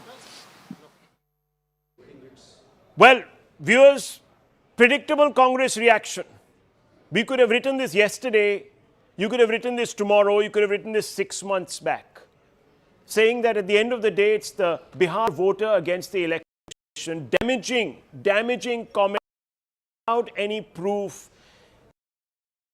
to come forward, submit a signed affidavit, submit it before the Election Commission, with their proof so that action can be taken, so that even the Supreme Court can scrutinize. But the Congress hasn't done so. Yesterday, viewers, the Election Commission put out a press release. The first 3 points of that press release talked about how absolutely zero complaints had been received by the Election Commission after the SIR or much after that when the final voter lists were put out. Also, when polling finished, there was not a single complaint by any of the political parties, let alone the opposition, about any manipulation. In fact, there's not going to even be one recount in all of Bihar, a huge achievement given the fact that this time there were only 2 phases. And Bihar is known to be a bit turbulent sometimes on the ground. But despite that, viewers, not one incident of manipulation, malfeasance that could have led to a repoll or violence, nothing. And here you have the Congress party trying to stir passions by suggesting that the people's vote has been stolen by an intermediary that is supposed to be the guardian of the democratic process. Nalin Mehta, this is not good. Sorry to say, this is Trumpian. This is what led to the insurgency in DC. I'm sorry, this is not a great message. If you challenge every result, then you undermine the legitimacy of the entire system itself and the democratic framework itself. Which is what they're doing. And I don't think this issue is getting any resonance on the ground at all in terms of voters. The point I want to make, Rahul, is that what are the 2-3 messages from this election? One is, politically, psychologically, the BJP has grown. Its vote share has increased by 2-3%. The JDU has retained its vote share, but it's played a much smarter political game, so it's gained disproportionately far more than it would have otherwise. The RJD has held its ground in its core areas. It's retained its vote share about 0.2% down compared to last time, and the same as the 2024 election. What it tells you is it's only retained, which is the Yadav vote to most of it, and the Muslim vote. It's got its politics wrong completely. Right. You know, it's become a sectarian kind of party, if you like. So, and if you compare the two alliances, the NDA got, firstly they did hard-nosed politics. You know, they took correct measures administratively. Yeah. They fought got the right social matrix, and the opposition alliance, they didn't get the chemistry of the alliance right at all. That's a very good point. Those questions will have to be asked. You wanted to make a point, ma'am. Yeah. So going back to the reason why SIR became an issue for the opposition, we also have to, the question they ask is that why, why is states? Well, the NDA is up at 180 now. There's a change in electorate behavior as well. Yeah. Because I think 2024 Lok Sabha, I think there has been some kind of a spook in the electorate as well. I think that's why we see the numbers of people coming out to vote as well. Okay, Mr. Shastri. As you mentioned, the NDA is now moving to 181, and this typically happens as you come to the close of the election, where the one leading moves higher. You'll notice the RJD has been coming down also. This is an absolute whitewash, really. This is, I hate using that term tsunami because it's sort of associated with destruction, but this is a wave unprecedented. Undoubtedly, it's a wave caused by a Bihar double-engine NDA. And more voters coming in, more voters coming in, exercising a preference towards the NDA. This will appears as a massive shot in the arm. Not just shot in the arm. I think there's a basic Confidence. issue with the Congress. Yeah. Power without proximity. They talk down to everybody. Early on, you would have the basics of, Janta Janardan hai, unke vote ko hum accept karte hain. Here, there is not even an acknowledgement that X number of crore people have exercised their mandate, that they've done well. They just come out with SIR. Well, it's like teaching the people what to do. Let me tell our viewers, we have a bag of tricks that we are going to now unfold, which helps you visualize this data. And we're going to pull out some of our tools, and we're going to show you where this election has been won or lost, depending on which side of the fence you're on, or why these leads are now going to take on perhaps a more definitive characteristic. I don't want to get ahead of myself because that's not the style at CNN News 18, but I think it would require now a rabbit emerging from the hat to say that this election outcome is going to reverse, because the gap is just too much now, isn't it? The gap is too much, Rahul Verma, for things to change dramatically. Even in 2015, things were still sort of up in the air, margins were small, a large number of seats had not been called, but here it appears that the counting has taken place quickly, and there doesn't seem to be that sort of lag. Oh, absolutely. I don't think trends are going to reverse. You might see 10% movement here and there in terms of seat share, but usually what we have known that once a party takes a big lead or an alliance takes a big lead, there is a bump towards the end in favor of them. And so what we are heading to is perhaps a 2010 kind of victory which BJP and JDU had together, or 2015 kind of a victory which Nistula was just pointing out when JDU was part of RJD. So it's a massive mandate and much more like and that massive mandate is now reflecting. Let's just pull out those strike rates, big numbers. As I said, viewers, these are our bag of tricks, analytical tools that will help you understand this mandate a little better. 76% is the strike rate for the BJP. Almost similar, mirror image, the JDU, they're neck and neck within that alliance. Healthy competition, you can call it. The LJP, which we haven't projected, has also a great strike rate. Perhaps not as good as these two lead engines, but it has done its job of transferring a large number of votes into the BJP and the JDU, specifically the JDU. The JDU has doubled its numbers and more this particular election. So clearly, they got the chemistry right. The 27%, half of what it was in the last election in 2020. And that means that there has been a significant erosion of perhaps the other caste that had allied to it, or even the youth voter that many people believe would make Tejashwi the new face of the youth. Remember, in poll after poll, he was leading as the chief ministerial presence. Clearly, his own popularity, or what those polls suggested were his own popularity, has not knocked on to his party, which has big repercussions, not just for Bihar politics, but also for the RJD and the leadership and the Yadavs, the family at the top, the first family, Yadav family, big problem. And also the Congress, 18% strike rate out of the game at halfway, 122. Let's look at these numbers. You can see the cart coming around, the Likki Choka cart coming around, and it's going to give you the numbers there. The NDA 181, there you can see it. The Litti Chowka has been consumed today with great fanfare by the NDA, doing fantastically well at 181, unprecedented. And let me now go back to our 180. I didn't see this coming. I don't think Amit Shah, in interview after interview, specifically to Rahul Joshi, the first one, made it very clear that he's expecting a 2/3. This is now in that territory. Amit Shah in many interviews has said that he will not say lower than this, right? This As is a party tough, but leader, this is a tough election. I mean, Bihar is a notoriously tough state to gauge. Oh, true, but how can Amit Shah just say, oh, we will only get one more seat than the half mark, right? Amit Shah always has to say that we are winning 2/3 or 3/4. So it's not that he alone could see it.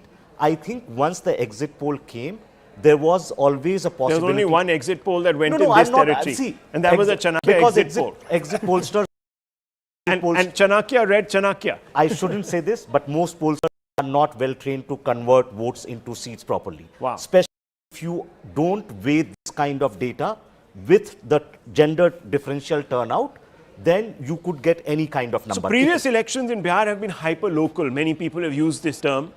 This time it doesn't seem to be. You see, there was a narrative, at least in the English language section of the population, which suggested that Bihar is a dysfunctional state, that Bihar is actually going to collapse, that Bihar is like the old thing about Bihar being a state of mind, etc.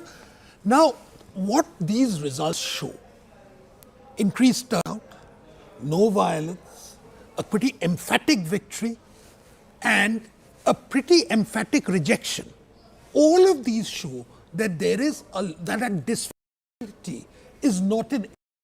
That what we are seeing in Bihar is that Bihar is gradually becoming more and more a normal state of the Indian Union. And to my mind, that's a huge achievement. Huge achievement. Land responding once again. Yes, beating it is for the responding, NDA. and I think that question still remains for the BJP. You know, this is the only Hindi-speaking state where they don't have a chief minister they haven't had a chief minister ever on their own. This is a handsome victory nevertheless, and as I was saying earlier, it looks like a 2015 mandate, except for the other side, which is the NDA. That last time Mahagathbandhan had got it in 2015.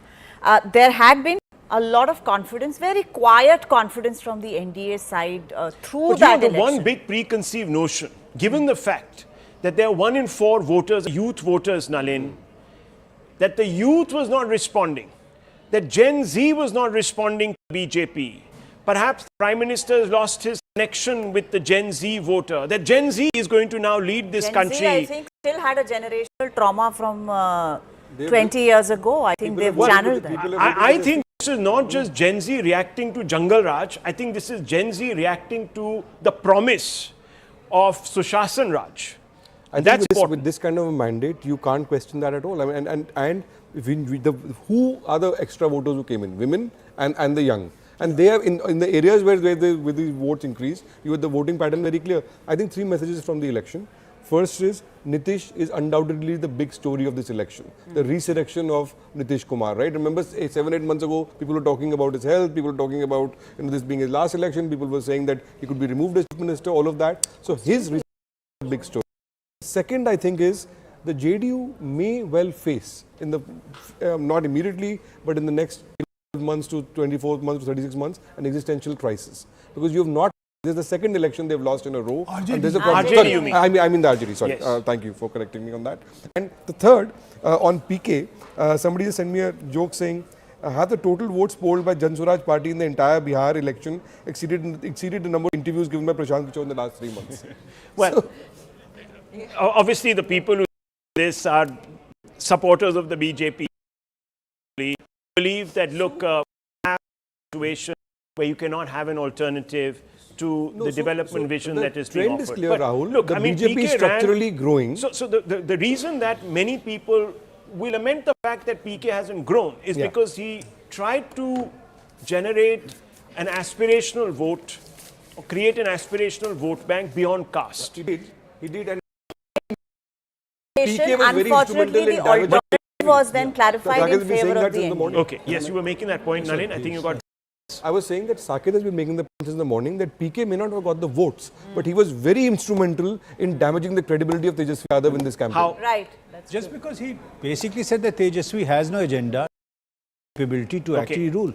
Yes. In terms of election planning, you know, I want to go back to what Rahul was also saying, that imagine how right the NDA got it, that the also is very identical to the number of seats currently showing for both JDU as well as BJP. And for PK, I want to go back and say that becoming a neta is his Achilles heel. So he takes emotional decisions out of nervousness many times because he desperately wants to become a politician. Okay, Mr. Shastri. Yes. Everybody has been talking about the Mahila and Yuva factor.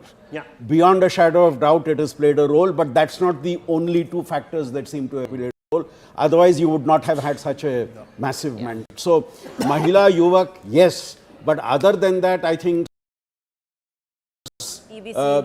voters who have certain expectations of this government, Well, I also believe that traditional RJD voters may have actually begun to peel away, which is that is the reason there's this existential crisis. RJD has been able to hold on to its base. But So friends and viewers, just look at this. I'm going to break this vote. down according to our filters so we can actually deep dive this data a little bit. Phase 1. Here you see phase 1 data, and if you can just cut to this screen, and we're going to project it up there also on our big screen. Look at phase 1. These are the seats that went to polls the first. It was split exactly half-half, but 122 seats went to polls for the first phase.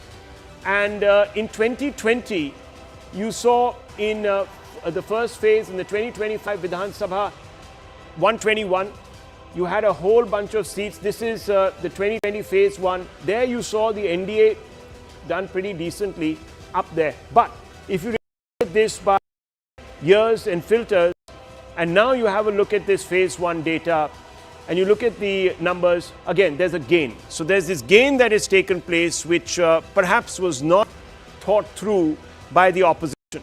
Now let's have a look at some of the other filters. Let me look at the migrant factor, because this is an important one. And this is a factor that I need to just get into 2024 here, just forward. Look forward. Yes, that's the 2020 migrant factor. 1 second. Yeah, sorry. Yeah. There you go. Where's the 2025? I'm not the best at this, but I'll come back to this actually. I'll just come back to this. I'll get my coordinates right on this particular wall. Zach, we're missing him here very much, but I will try and come up to in the middle 2025. round. If you go to the years, it's there the it middle, is. the filter. There it is. That's the 2025 overall number. You can see the gains, 59, and you can look at the topography of this state as of now. And if you really play that number and you have a look at it, that's the overall. And you can see that the gains have been spread quite across. So the NDA doing fantastically well, but their gains across, there is no real pocket where they haven't had an impact. The India, patchy, very patchy, all those big seats there, just a few. You have even in Simanchal, a number of seats that have sort of not polled for them in the way that they were expecting. So you have a situation where these particular seats that were considered sure shot seats in Simanchal, not quite even opening for the India bloc. And you can see those, it's the swaths of green, and on this is Simanchal, this is where to really do fantastically well. That hasn't quite happened, and you can see that on your screens. And here In the Bhojpur region, you still have a bit of a consolidation, Rahul Verma, for the opposite side, the MGB, the India Alliance, but even pockets of green and saffron emerging. So last time also, the phase, the portion that you are showing right now was the phase 1 of election in 2020, and the Mahagathbandhan had done better there in 2020 as well. And that not only that RGB has its presence, but also left parties have presence there. And so those two sort of like voting bloc combined gives Mahagathbandhan some advantage in those districts. Well, look at the Muslim-dominated seats. And Swapan Dasgupta, this is something that I want you to focus on for just a few moments. Look at those numbers.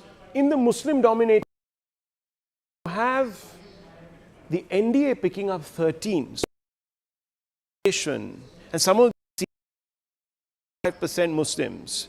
I'm not saying those seats have shifted, but the India falling back. So even the Congress's politics here hitting a roadblock.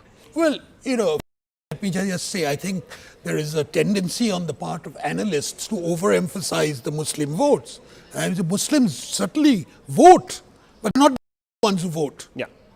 You know, and in this case, what is important is that here we see a counter consolidation, which has always been the approach of the BJP.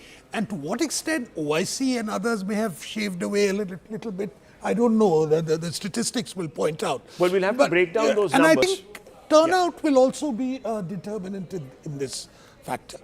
But you know, the entire strategy of the Mahagathbandhan to base their entire calculations on what happens in Purnia and Kishanganj and Katihar, to my mind, is a bit flawed because it has its repercussions elsewhere. Yes. Muslim seats, to add to what Swapan was saying, even last time, out of the 53 Muslim-dominated seats, the NDA won 29 and the India Alliance won 19 because of counter-mobilization. Yeah. But I want to make one more point.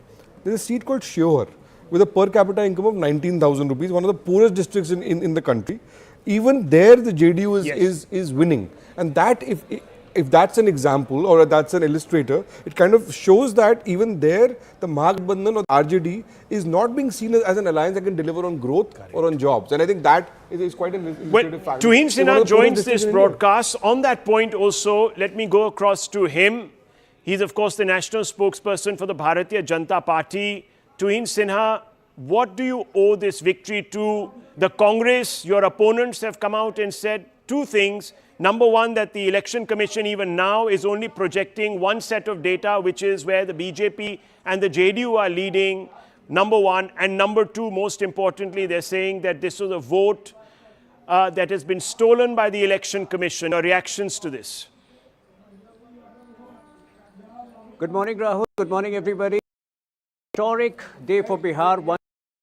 And the one message which is very clear is that our my factor, Mahila Yuva, is far more potent than the cliched my factor of RJD Congress alliance. But I'm glad you mentioned, you know, the Congress's perpetual loser behavior, the way they have been maligning institutions, the way they have been casting aspersions, this time 3 months before the elections.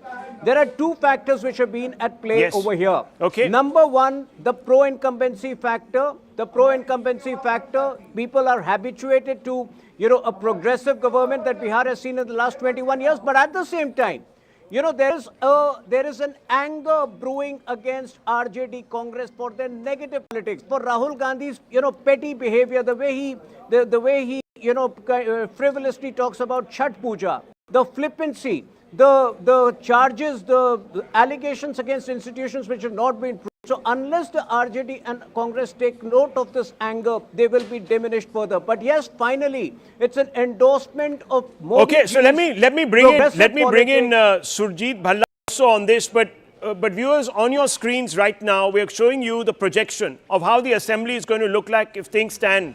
183 NDA sweep of Bihar, the India down to 55, and you can see here, friends, that this is going to be a very big problem. This is going to be a very big problem for the India bloc to justify.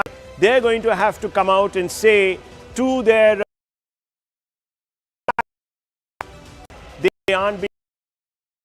I'm not talking about the state of Bihar. That's done and dusted. Now I'm talking the other 5 states that are going to the polls. But let's look at the India numbers, the NDA numbers: 183, JDU 79, BJP 78, neck and neck, LJP 20, HAM 4, RLM 3. The bit players adding up.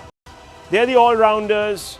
The tail, it's a long tail. The India bloc, apart from its opener, the RJD, which has sort of blown its chances. Everyone else, either in single digits or barely over double. I want to go straight across to Surjit Bhalla because the BJP national spokesperson says this is a positive incumbency vote. 20 years. And Nitish is increasing his footprint in Bihar. Mr. Bhalla, we do look at the micro data, and that suggests not enough jobs have been created in Bihar over the last 20 years. Many new industries that could have come up have sort of given Bihar the go-by. Yet you have this verdict. How do you explain it from an economist's point of view, who looks at numbers and then also looks at social behavior? Look, is and has been the poorest state in the country for decades. At the same time, if you look at their ranking, and UP has been the second poorest state, but Bihar has actually gained on UP over the last 20 years. So that's the point to be made there, is that the macro growth rate of Bihar is not as bad as is portrayed. It is poorest, it remains the poorest, but it is gaining. But I think that was not an important part of this, as important part of this election as 2 other factors. One, in terms of living standards, Bihar has done exceptionally well, in terms where between the ages of 15 to 24, women in Bihar now have almost the same educational attainment as the men. This is a radical transformation in Bihar, number one. Number two, I think the opposition was incredibly weak. I travel in Bihar. No, weak on messaging, weak on arousing perhaps weak hope. On leadership, weak on leadership, weak on messaging, weak on talent. All they have, both of them, are dynas. The age of dynas is Okay, so over. I'm going to bring you back from the politics back to your forte. And I want you to have a look at this. I don't know if you can see the screen, Mr. Bhalla, but these are rural seats, rural constituencies in Bihar. Tejashwi Yadav in Raghopur is trailing viewers. That tells you something. It tells you something. I think it was Suraj. Tejashwi Yadav is trailing. That's a very big. But Surjit Bhalla, look at these. The number of that the NDA has in rural are 62. And the deficit is 59 for India, almost a reversal. If you look at this, this was not supposed to be traditionally BJP hunting ground. The JDU, yes, had a presence, but not the BJP. The NDA picking up 62 in rural areas, the India Alliance losing 59 there or trailing in 59. What does this tell you? This is counterintuitive. Well, what it tells me is that the media and most of the experts, and including the exit polls, have got it drastically wrong. And I'll give you a couple of reasons why that is the case. First of all, the media and experts, and I'll lump them together, occupied with caste for decades. And they haven't seen that India has changed. So they're still harping on the caste will cast your vote and all the rest of that, what I think is nonsense. So, number one, caste is no longer and has not been a factor for decades. Second, when I was traveling in Bihar, all the media was preoccupied with the rupees 10,000 dole that was given. And they said, is this a game changer? and I'm saying it now, it was absolutely irrelevant to the decision of voters. Voters vote on performance and expectations of performance. On performance, the NDA comes out number one in Bihar, and on expectations of performance, the Mahagathbandhan comes out at negative infinity. So I mean, it was the easiest call in the world to say that they would win, and they would win by a majority. I must say, I am surprised. Tejashwi Yadav trailing. Tejashwi Yadav trailing. Rahul Gandhi missing. They were young leaders. They're supposed to be the future of this country. And if the future is not being able to promise a roadmap. Rahul, I think it's a mistake to call either Tejashwi Yadav as a leader. Okay. They happen to be in dynasty. You look at Lalu Prasad Yadav. Now, he was a leader.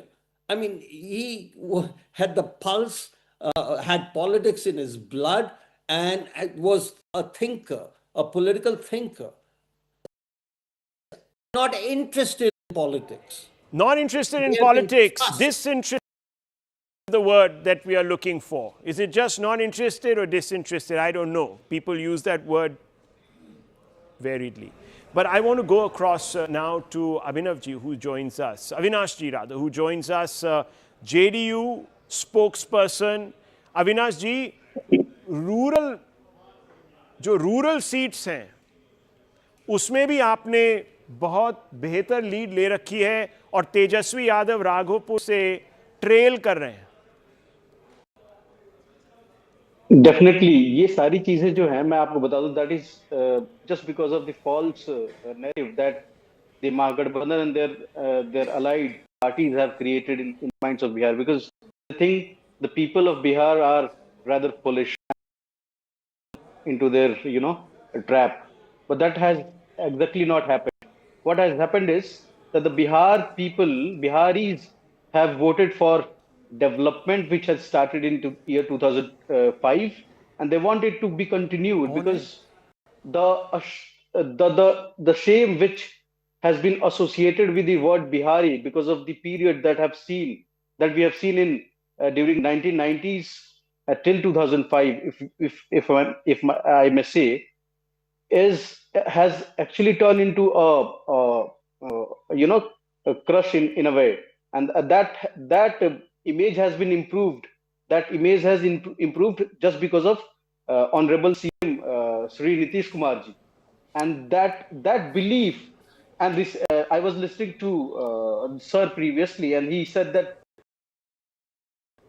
expectation of performance. That is exactly what the people of Bihar is thinking right now. That the kind of jumla which Tejashwi are giving to the people of Bihar, and uncalculative, if I may say, and the people of Bihar has cast that, and they know that it is just election. Okay, let me bring in the RJD spokesperson also. Clearly, you are advancing this theory that these individuals, your opponents, had no positive message. Let me bring in the RJD spokesperson here. Yes. Can I go straight across to the RJD spokesperson now? Yeah, there he is. Rakesh ji, yes, आपकी party काफी पीछे है, और अभी हमें यही लग रहा है कि तेजस्वी साहब जो हैं वो भी अपनी सीट राघोपुर से ट्रेल करें. हाँ, 3 राउंड ही काउंट हुए हैं 30 में से, मगर तभी भी.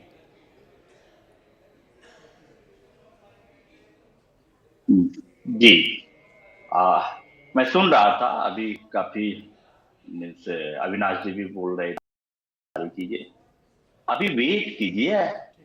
अभी जिस ढंग से जनता ने महागठबंधन के पक्ष में वोट किया है, ये शुरुआती रुझान है, शुरुआती 2-3 राउंड है. आप वेट कीजिए, आप देखिए.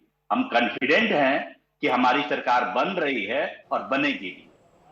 और अविनाश जी बोल रहे थे जुमला के बारे में, and means most of the people का, each and every people of India know who is known for the जुमला.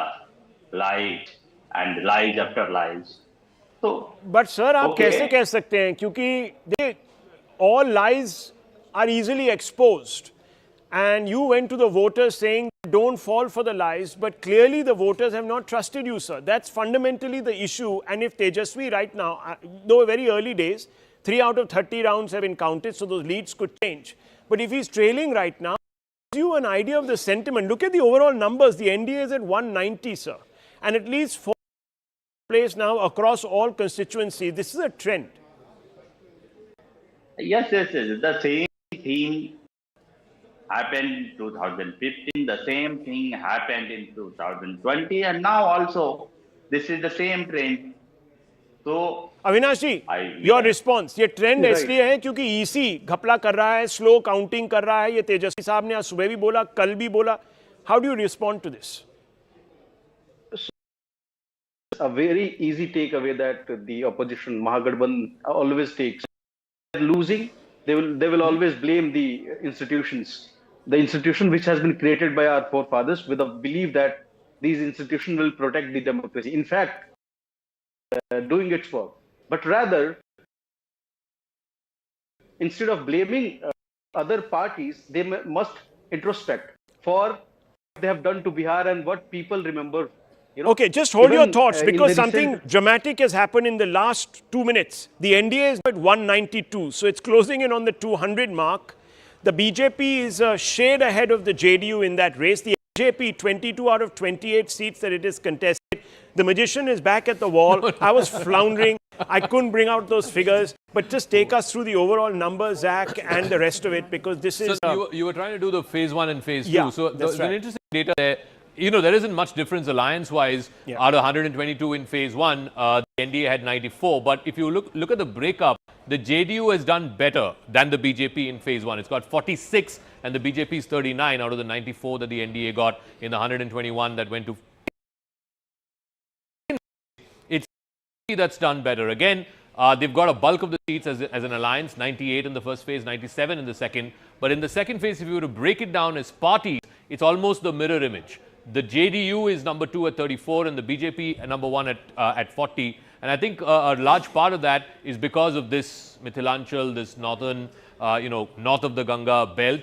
Here in Simanchal, where the JDU did not do well last time, they've got a whole pocket of seats. And then, of course, in Bhagalpur, which is their sort of stronghold seat, so would they seem these to be have done well. some Muslim voters might have even voted for Nitish? It's possible. It's possible that Nitish has had some Muslims voting for him. But more than that, I think in Simanchal, what happened is one collapse of AIMIM. I think he's completely gone. Whichever Muslim voter voted for him last time has now come back to Congress and RJD. But more importantly, I think there's been a degree of polarization. Remember, this happened the day after the Delhi blast. Phase happened exactly a day after the Delhi blast. I think so you're saying that there could be counter polarization. Rahul Verma, do you think that could be the case here? So first of all, we are in the zone of 2010 election results when BJP had got 91 seats and the JDU has got 102 seats. So they are basically touching 200 mark and given that number, so at that point, when BJP, the NDA had won 2010, I think Nitish Kumar had some sort of like presence among Muslim voters. I don't know whether the alliance would get any votes now, given the kind of polarization that has taken place in last 10 years. But here and there, 1 or 2 individual candidates might have got this. I think it's basically what seems to be happening. The JDU was criticized for reducing the number of seats that it had given to Muslims recently. But what seems to be happening that it's not just that the all allies are putting together, it's now the sum is becoming whole than the parts, right? Each one is pulling the weight and then they are basically getting an extra leg up. Look at the Muslim-dominated, what I was saying, even in Simanchal, a large number of seats, out of the 53 Muslim-dominated seats, 41 of it, that's more than, again, close to 90%, 41 out of that 53 has gone to the NDA partners. And in the Simanchal region, you have a lot more Greens this time, which is the JDU seat, as opposed to what we saw last time. So I think a degree of counter polarization, reverse polarization, call it what you want, seems to have happened here. Seems to have happened now. No, so there's the absolute counter mobilization which has happened. No, and I'm talking actually, moving beyond the Muslim vote, the rural shift that has taken place. I mean, that is, I think, almost landslide. I mean, it's gone I think the if you exact other way. Look at the rural gains that JDU is making. Look, it's a complete sweep in 23 for NDA, 46 for I mean, what for the India and the others have lost, NDA has gained. Pavan Verma, I believe, is... Pavan Verma, let's go straight across to Mr. Pavan Verma. Mr. Pavan Verma, look, it was anecdotally stated that it was going to be a two-alliance battle and that perhaps the Jan Swaraj may not be much of an influence on the ground, but here our experts seem to suggest that the Jan Swaraj has had a catalytic effect, that it has actually hit Tejashwi because the message of who can deliver development and help the youth has focused that question in favor of Modi, favor of Nitish Babu, and therefore you have this massive runaway wave almost that seems to be consuming. Well, Rahul, Jan Suraj has had an impact on the ground. I don't believe to begin with it was our intention to strengthen either of one or the other coalition. We came with, it is a disappointing result for us, without doubt, and I have no hesitation in admitting it. On the EC website. I've seen such situations happen. But we have a consolation that we came with the right message, the right ideology, with absolute sincerity to carry out fundamental changes on the ground on issues which matter: jobs, education, migration, corruption. There was nothing lacking in our effort also, although we are a new party. The kind of effort, Herculean effort that was put in 3 years, including 2 years of a Padyatra, also is more than a consolation for us. Yes, as against our effort and our ideology, the results are disappointing. Pavanji, Zaka here. I do want to know. No, you campaigned for the last 3 years. He was the longest campaigner on the trail. He, in fact, even said in interviews, either I'll get 10 seats or I'll get 100 seats. Today, Jan Suraj has got 0 seats. And I'm looking, I was asking my colleague Nalin to look for the vote share on the Election Commission data. ECI is not even showing the vote share data. So I suspect it might be, 1 or 2%, not more. So clearly, the message did not resonate. Or maybe Bihar is still stuck in the old caste play. Possibly. Change takes place gradually. There could have been mistakes in our campaign. I believe our message did resonate.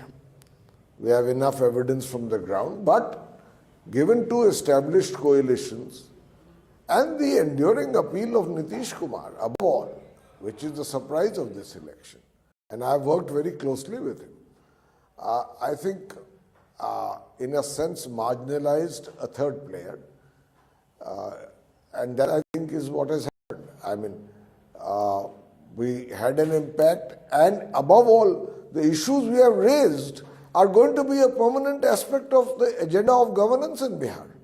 I can assure you of that. But yes, the results have not vindicated. So let me bring in Tuheen on this point. I think, look, you can't fault the Jan Swaraj for not approaching this with sincerity. They didn't go the caste route. Yes, I'm not saying that they ignored the caste route. There were seats that were given, but the message was not caste focused and caste centric. So just stay on with me, Mr. Verma. I'm going to bring in Tuheen to respond to you. Tuheen Sinha, the criticism that came from Jan Swaraj was that the economic indicators suggest that you don't deserve a second chance. Yet somehow you have transcended this criticism. How has that happened? Well, definitely, Rahul, there is room for improvement, but Bihar has come a long way from 2005. And people of Bihar still believe that the only party which can take them ahead is the BJP. It's not Jan Suraj, it is not RJD. When it comes to Jan Suraj, they raised some good issues, but there was a lot of dichotomy. I have come to know from people in Bihar that the maximum amount of cash, they were, while they claimed to be an honest party, they were distributing mobile phones, they were distributing cash. So Jan Suraj came across as a party that was not genuine. And by the way, I have one question for Mr. Verma. You know, Prashant Kishore, instead of focusing on his campaign towards the end, more focused on how many seats would Nitish Kumar get. He had made all claims about JDU, that if JDU gets a certain number of seats, he will quit politics. Now, I don't want him to quit politics, but at least, you know, he should learn from his mistakes and he should be a little more humble what are the going lessons? ahead, because politics is a... I don't want to make this combat, but so let me just ask, where do you think you need to, Mr. Verma, improve that either message, presence? Where is it that you think there is space to improve? First of all, to what Tuhin just said, I wish we had the cash to distribute. I wish we had the mobile telephones to distribute. It may have helped. We didn't. We know our limitations. But we have realized one thing, that purely on the sincerity of our ideological thinking, in a state as massive as Bihar, perhaps the time available of 3 years Verma, and that it cuts the other way. So just allow me here. It cuts the other way. If you're saying I wish we had cash to distribute, probably referring to the 10,000 rupee handout, you seem to suggest that was a need born out of compulsion. And if the compulsion is so great, it means that there's a huge upsurge of anti-incumbency, which you don't seem to have gotten on. So either your message has failed or your leader is not trusted. Can't be both. Or maybe both, I don't know. Could be.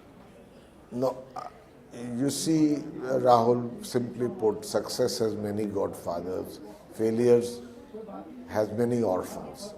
Let's not go there.